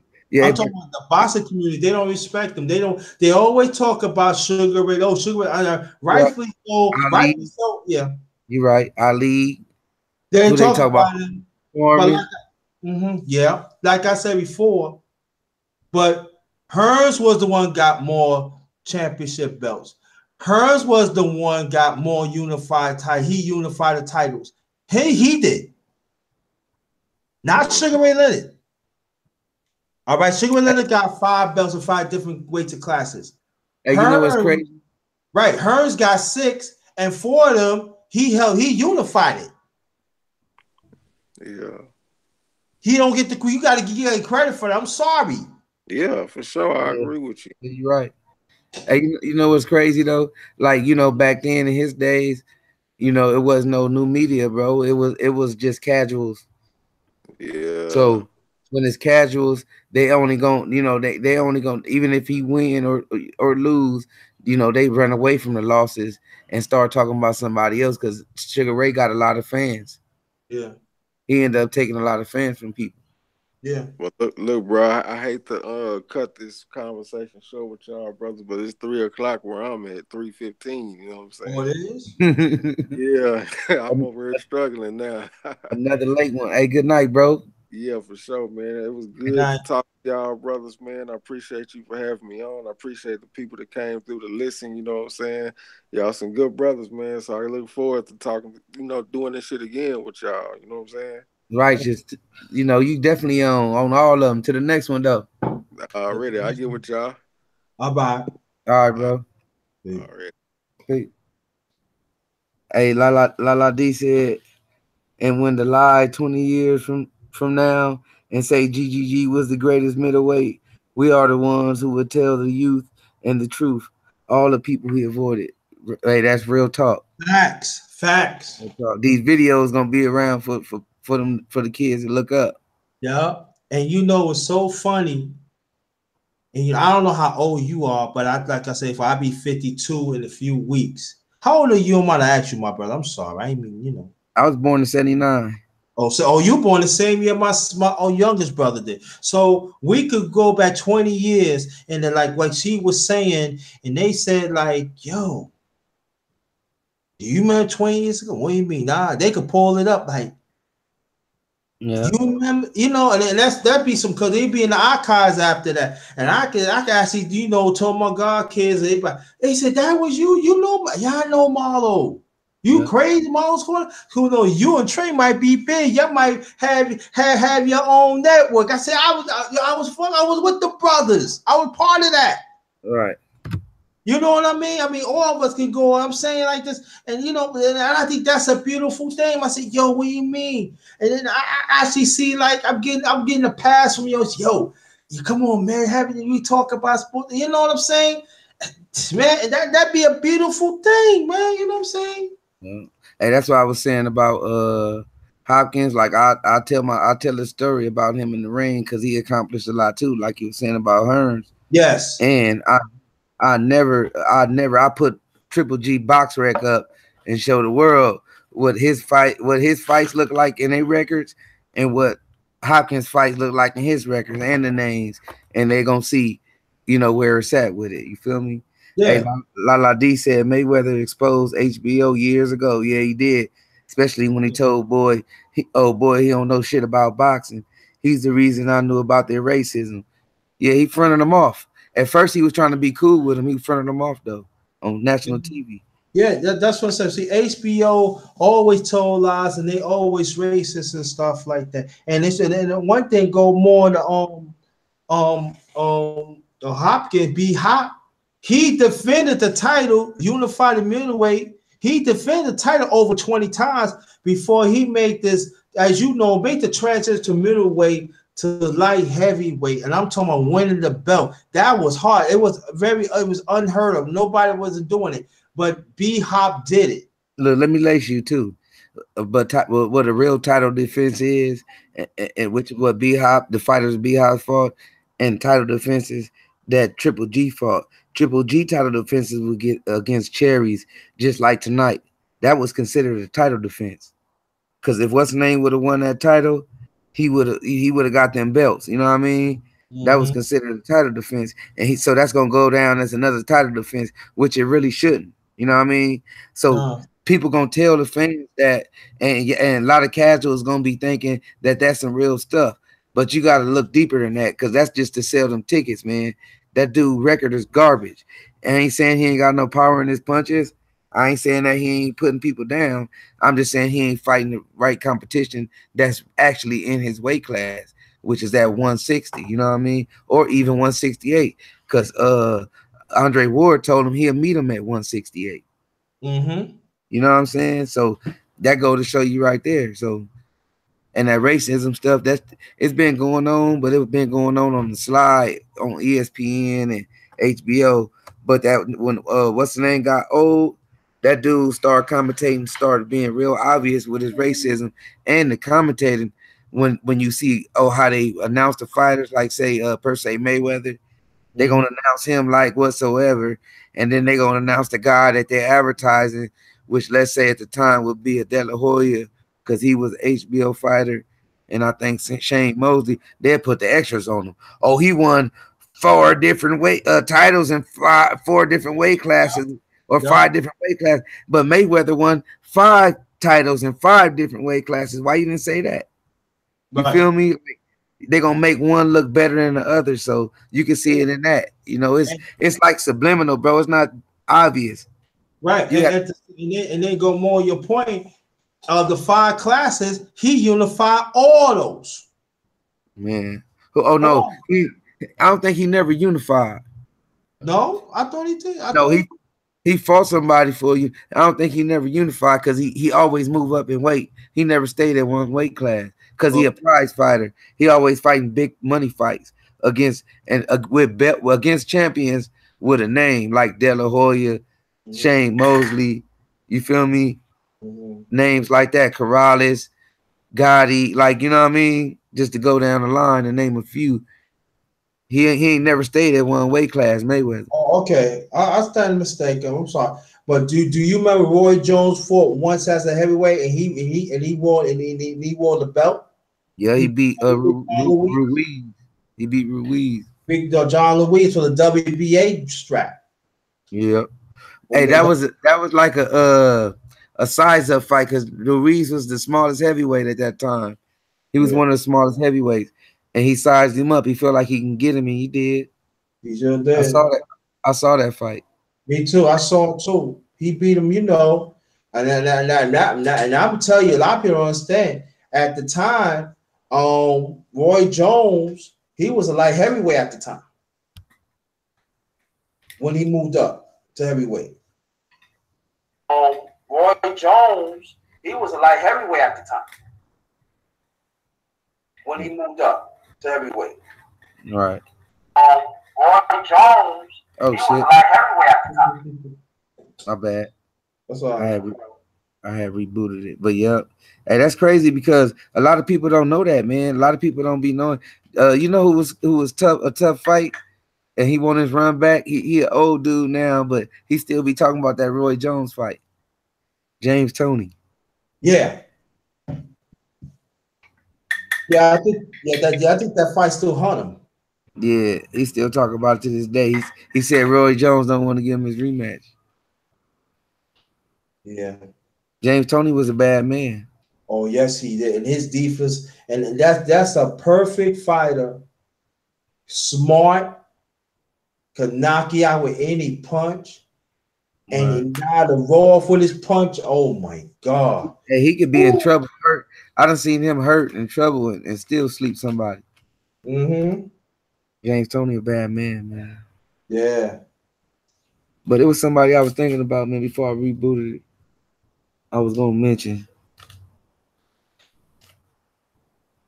Yeah, but anyway, that bias stuff in boxing, I don't even you see, I don't even speak up on it. Like, you just have to know. You have to be, because that's for the casuals. That's just for people who be following the hype.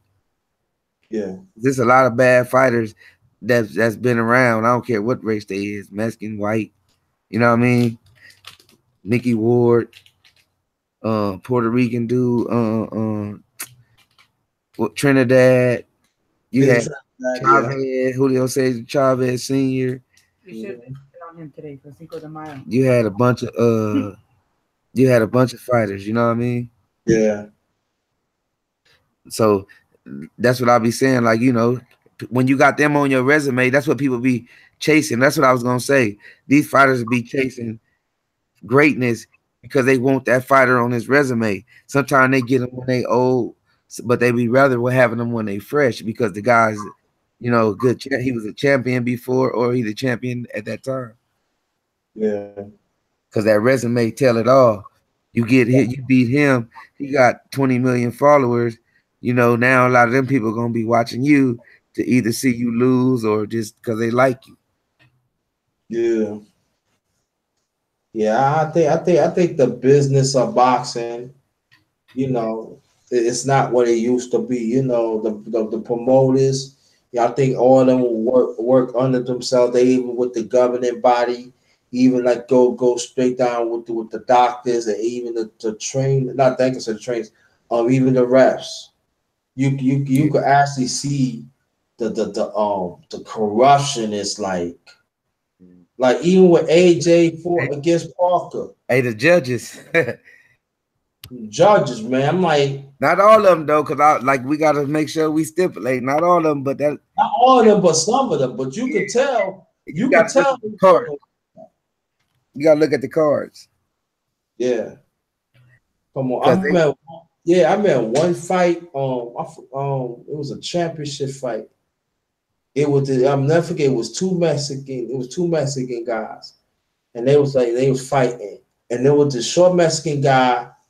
He was like winning like first two rounds, but the tall Mexican guy, he was giving him 4 pieces, and he knocked him down 4 times. You know, after 12 rounds, they had him. Oh yeah, the other guy beat you 120 to 101. Oh, you probably talking about that Corrales and Castillo fight. Yeah, something like that. I'm like, but check it. But Corrales gave Castillo that 2-piece though. Do. Yeah. And he was losing too. A lot of people understand Corrales was losing. Hey, Corrales got dropped too though. Yeah. Got dropped. Castillo got dropped. They had like 3 fights, I believe. Yeah. Yeah, but yeah, I remember. And then Castillo won won the second one. And I think after that, Corrales got in a motorcycle accident. He died. I think back like in '97. Yeah. Hey, you know who had some Cold Wars? Pacquiao and Marquez. Oh yeah, that was wars though. Yeah, that's a fight. Them fights right there, like you can't get mad if somebody said that they felt like Marquez won. You know what I mean? Yeah. But I like when Marquez he did the smooth thing. He will Pacquiao in. He trapped him, knocked him out, and just give him the sharp right. Boom. That's redemption though. That's you know you gotta understand in that fight he wanted that bad, bro. He didn't want another loss to Pacquiao. Yeah, because you can say the fight before that Marquez pulled it out. Yeah, you could have a good argument because he never let up. He threw a lot of punches too, just as many as Pacquiao. So I wouldn't, I ain't no biased dude. If my dude losing, the person I'm looking for losing, he just losing. You know what I'm saying? He down. He need to get 2 rounds. He need 2 more rounds. He need 3 more rounds to be in the fight. Shit like that. You gotta be in there, man. You can't just be that like basketball fans. Like you agree with them and say, "Hey, that was a bad call, and it's a bad call." You know what I'm saying? But if they win, it's all good. But when your team, it's a bad call. Oh, that's a bad call. Oh, you make an excuse. You know what I'm saying? Mm-hmm. Like it's biased. Like you get biased when you ain't looking at it the right way. Mm-hmm. A bad call go both ways. It don't just go one way. Exactly. And I think that's what sometimes, like in boxing, People want to say, yo, but one fight, yo, if he fucked up, he fucked up. Yeah. He didn't have it that night. He didn't have it that night. That's it. It happens. Yeah. Hey, that even worked for steroids. If you get test dirty, I don't give a fuck who you is. I don't care who you is. If you get test dirty, you fucked up. I don't care what the situation is, bro. You messed up, especially if you got money, big money like that. You ain't no way in hell you should be testing dirty for no steroid, for no type of bad. So I don't care what it is. So Canelo gonna forever be tampered in the sport because he gonna have that bad name. He trying to clear it up with a hair sample that was took 4 months, 3-4 months. That was, you know what I mean, down the line, you know. But the media gonna make you think that they took the hair sample way back then. When, come on, man, let's keep it real. But, yeah, I think what it is that, you know, the one got the 30 was, it was Alvarez, right? What's his name? The one got Canelo. Yeah, Canelo Alvarez.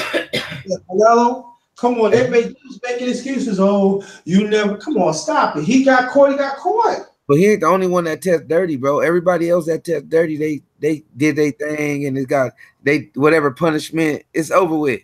You know what I mean? They trying to actually clean this man up. When you get dirty, if it's an accident or it ain't an accident, you still in violation.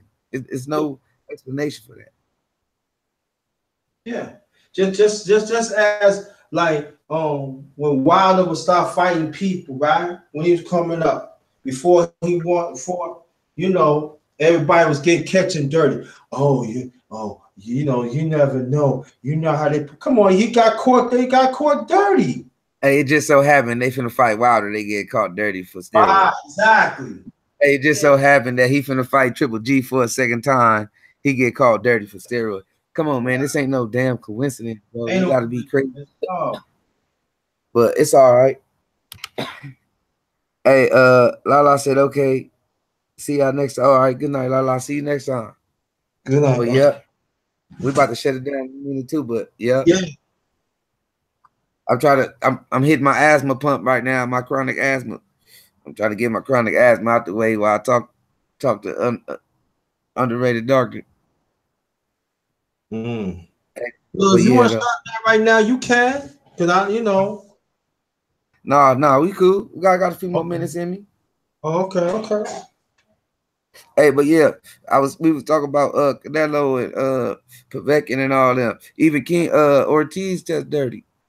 But you know, he moved on. He cleaned this case up just like Canelo, but it's always gonna be said. You feel me? Oh, he test dirty before. Mm-hmm. You're not gonna be trusted because you know it's not the first time it happened. Mm-hmm. You know what I mean? And that's like you. I'm glad you talk about Canelo because they always make excuses. This I'm like, that's too much money. Underrated. Think about it, bro. If you was in their shoes, and this man bringing in revenue, not just the prize, how much he making, because he making about 20. So if he making 20 and it's about 50 heads around him in his circle, how much you think they making? True. You know what I'm saying? So the total revenue or the total pot is over 100 million every time we do an event with this dude. If he goes somewhere, we only gonna be working with this $35 million guy, and he only making 2 million or 5 million. You know what I'm saying? Mm-hmm. Like you got to think about that. So that's why the shit be going how it is, and that shouldn't have nothing to do with it because the fans are gonna grow when you bringing them that good product. Mm-hmm. You understand what I mean? It's like you selling motherfuckers watered down product. Yeah. That's true. That's so true. Yeah. But it's just, go ahead. It just for me, it's like, come on, y'all. You know, if you don't want to fight, don't fucking fight. You know, don't stop making excuses. You want to come up and be dirty.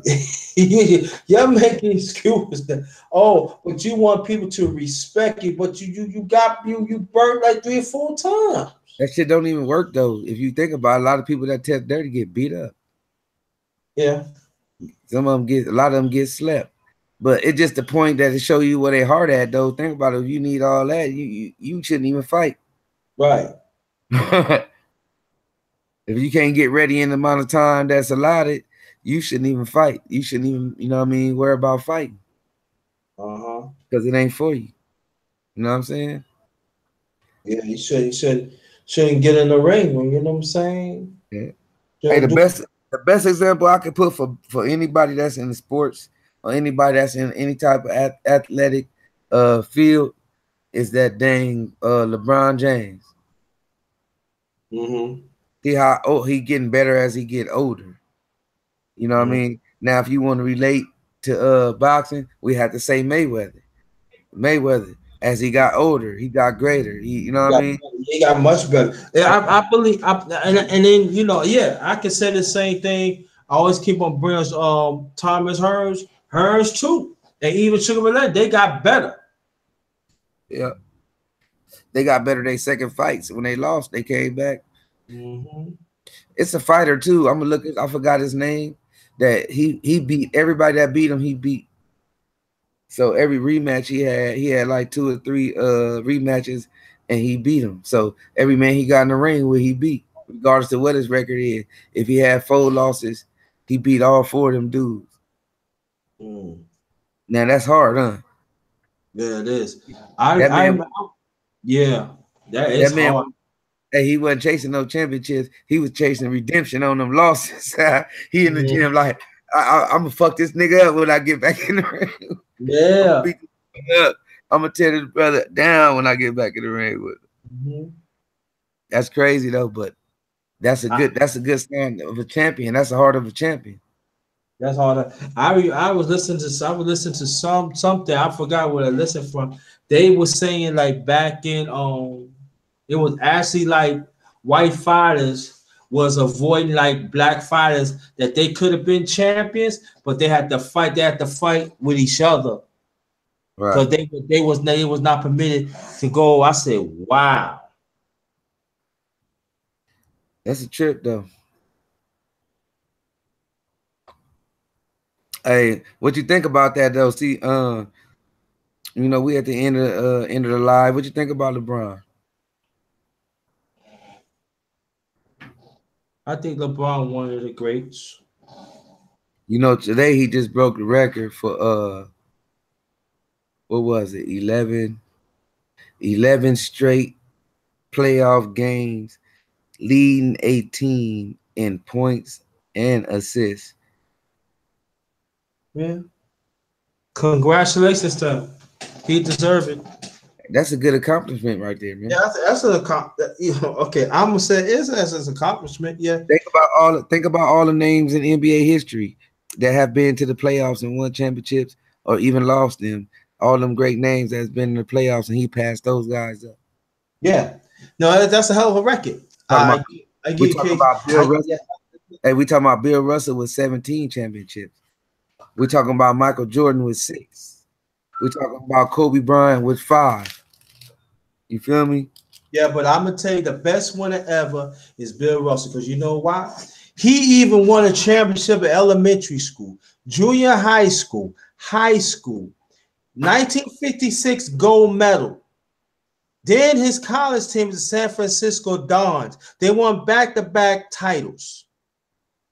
Then they went to the Celtics. They won, in the late 50s, they won like 2 titles that day. And we know back in the 60s, we already know about the Celtics. And in 69, and then from 67 to 69, he was a player coach, and he even won the championship. All I'm saying, that's unheard of. And plus he was a social activist for our people. I'm sorry. People can say all they want. That's unheard of. Hey, Lala D said James Tony follow her on Instagram. He said hopefully he don't unfollow.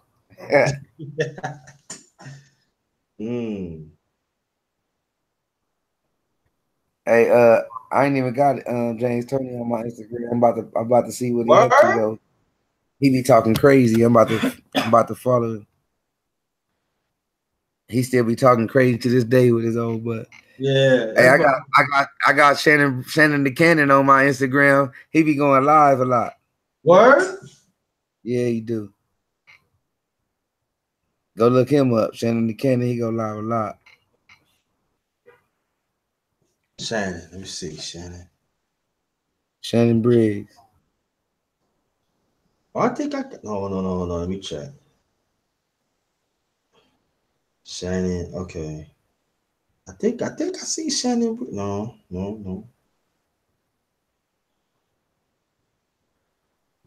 Oh, you got Shannon Sharp? Yeah, I got Shannon Sharp too.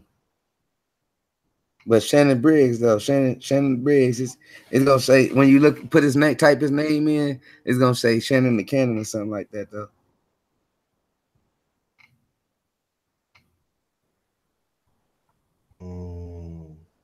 He be on live a lot.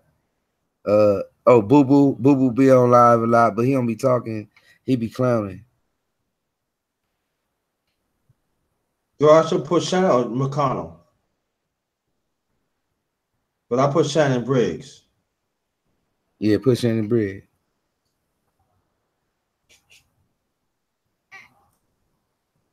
You talking my language now?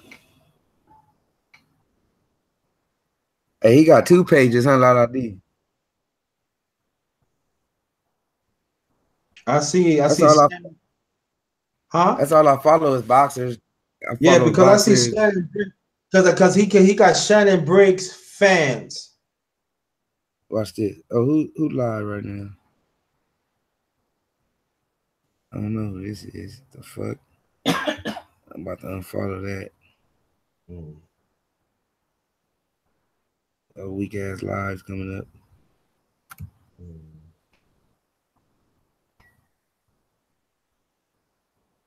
Hey, yeah, Shannon Briggs, he be on one. He be clowning. He be having them little cartoons on his posts and shit. Yeah, because because the Instagram, it came with Shannon Briggs fans. What I'm about to see right now. I'm searching.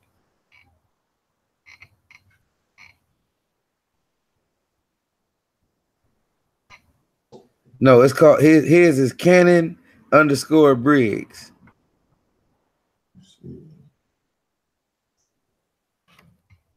What he got on? It's like some type of little like a cartoon picture, a little logo. At the bottom it say, oh no, this is just the picture.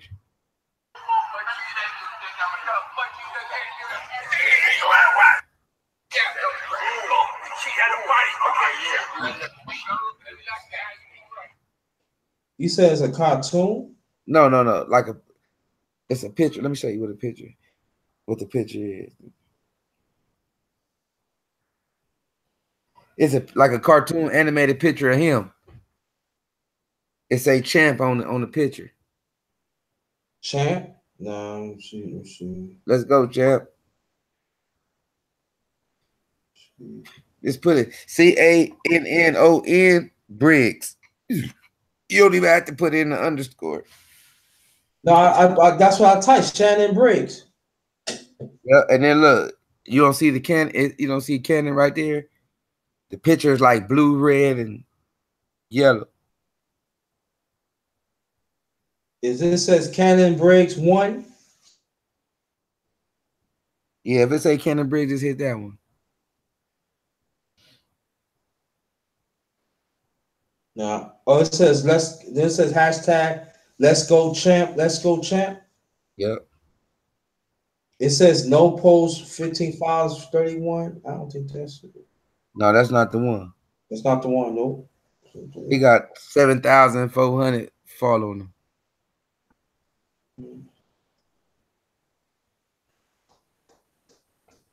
James Toney got 2 pages. I think he got one for that new cigar line he putting out or something.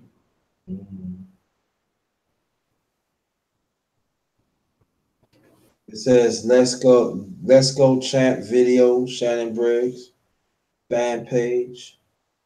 Oh, that's another way you can follow him. But the one I got, it ain't his fan page. Let me see. It's his personal. He be putting up all kind of posts and shit. Is it Shannon Briggs Mears? Nuh-uh. That's not. Okay. Shannon the Cannon. Shannon the Cannon Briggs. That's what it says. Shannon Cannon Briggs. Yeah, that's what they call. Yep. Put that in. Because his channel is Cannon_Briggs. Okay.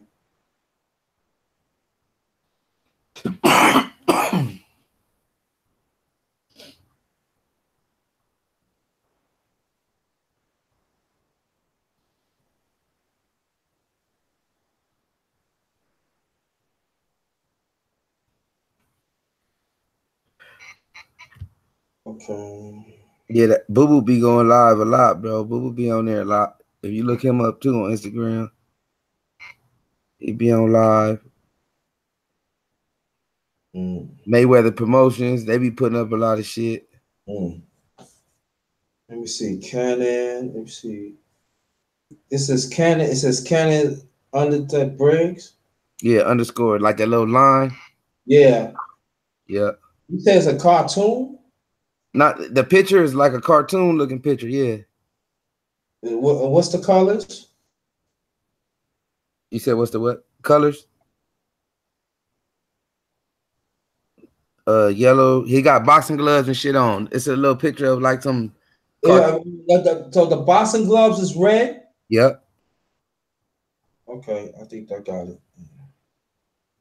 On his chat, it's like one on his post is 120 But look, you check out his videos. Press follow, and his videos gonna pop up. Check out his videos. Check out the first video. It should be him in the store talking to an old man. The old man showing about boxing. Okay, I see it. Yeah, that's it. Okay, I got on that channel right there. He be going live on that channel a lot. Okay. And he said, what else? Oh, Boo Boo Andre. Okay. Lala D, you follow Boo Boo Andre? I don't think so.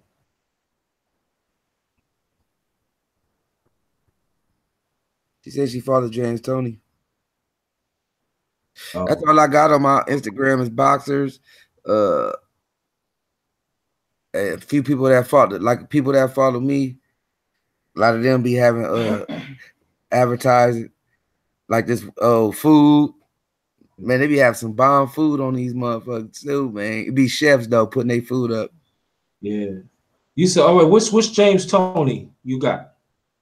It's do both of them because one is they both him. Well, which one? There's a lot. He got a lot of page. That's what I'm saying. No, he only got two. He got green on. He got the both of them got a green like hood on, like a boxing robe look like.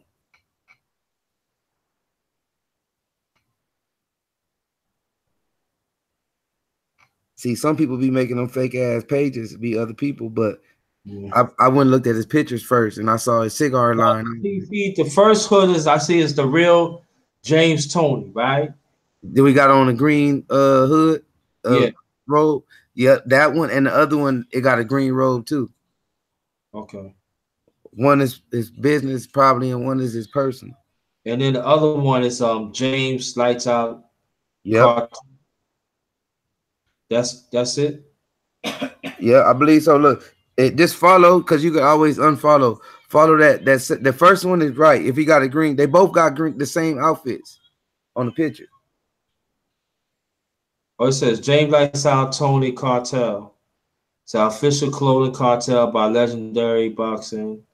Multiple division, J Lights Out Tony. Okay. See, that got to be a business page. And then the other one with the green hood on, that's him too. Yeah, I got that. Okay.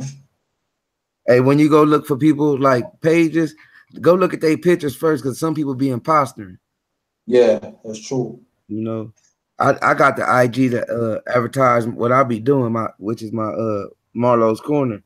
I don't got it to be, and I put up boxers, you know what I mean? Whatever boxer that I feel like I want to be in the corner. Some of these motherfuckers be having pictures on there just to get views and shit. Yeah.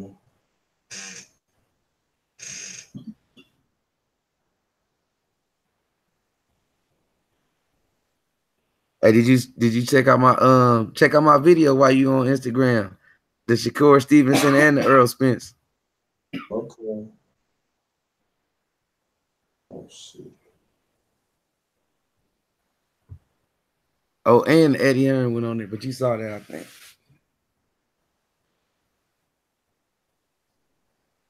It's 3 people in the chat. What's up? What's up? What's up? Who that in the chat? I know who the other 2 is. Who the third one? But yeah, though. That Boo Boo page, you will see him. He be in there every time he go live. He in the gym. Oh, He be Boo. yeah, Boo Boo Andre. He in the gym or he be clowning, talking about Triple G and shit. Hold on. I got damn. I got plug in my laptop. I don't want to get cut off. Okay, cool. Let me go back on. Let me go back to Instagram. You said put Boo Boo? Oh, did you add him already? No, I didn't get a chance to. You said Boo Boo what? Boo Boo Andre. And end with an E.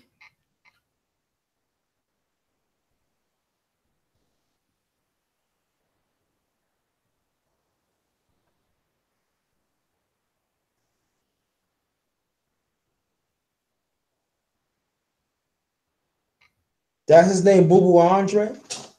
No, Boo Boo is his nickname. His first name is and what is that dude's first name? I forgot. But Boo Boo is his nickname. How you spell that? I think it's Demetrius Andre or something like that. Demetrius Boo Boo Andre. Okay. Demetrius Boo Boo Andre. Okay.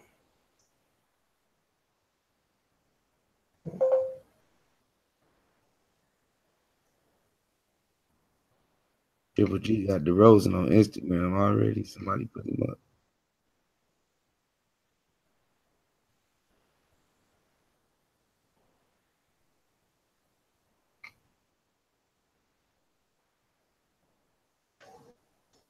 They ain't coming up. Dang.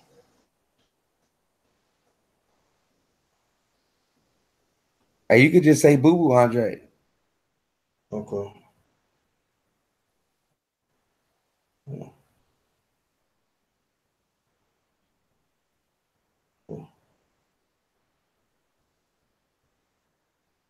Anthony Joshua would be on there clowning too. Oh, retard. Oh, that nigga look like he's sweet. Yeah, I think he's a sweet stiff boy. Yeah. You'll never see him with no girl. Nah. Hey, Ooh. somebody put up a picture on Instagram, right? And they made sure that it was a girl in the picture, and it was like it's his brother's girlfriend or his brother's wife. I was like, why y'all had to stipulate that? That nigga, he ain't married or nothing. Mm-hmm. It's not coming up, brother. It ain't coming up for me. Hold on, let me see.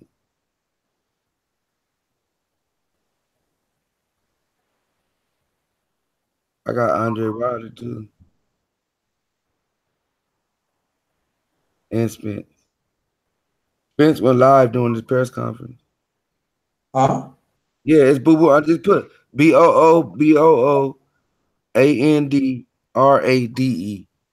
It's coming up. What is it? That Spell the last name again, because I think I spelled it wrong. ANDRADE.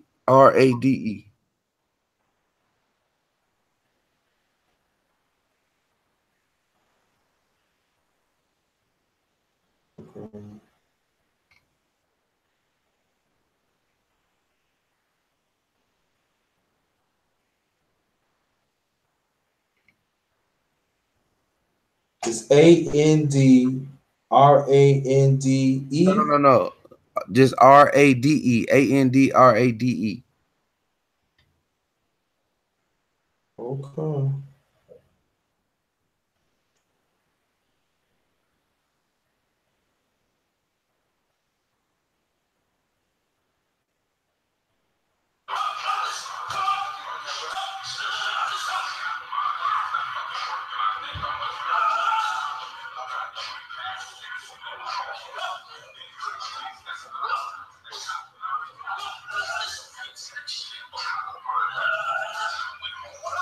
The monster coming up. Hey, you know, you at your home screen, that little magnifying glass, you got to use that. That's what I did. You on Instagram. Oh, That's what I did. So microphone.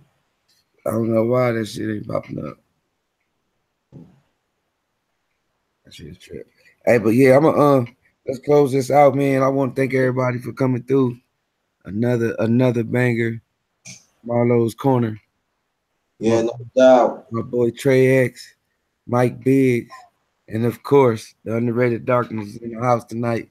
I want to thank Lala D, my boy Kid Mid. I don't want to forget nobody before we get up out of here.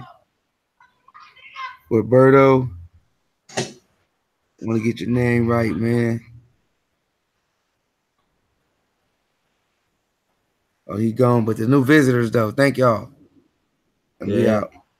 All right, peace.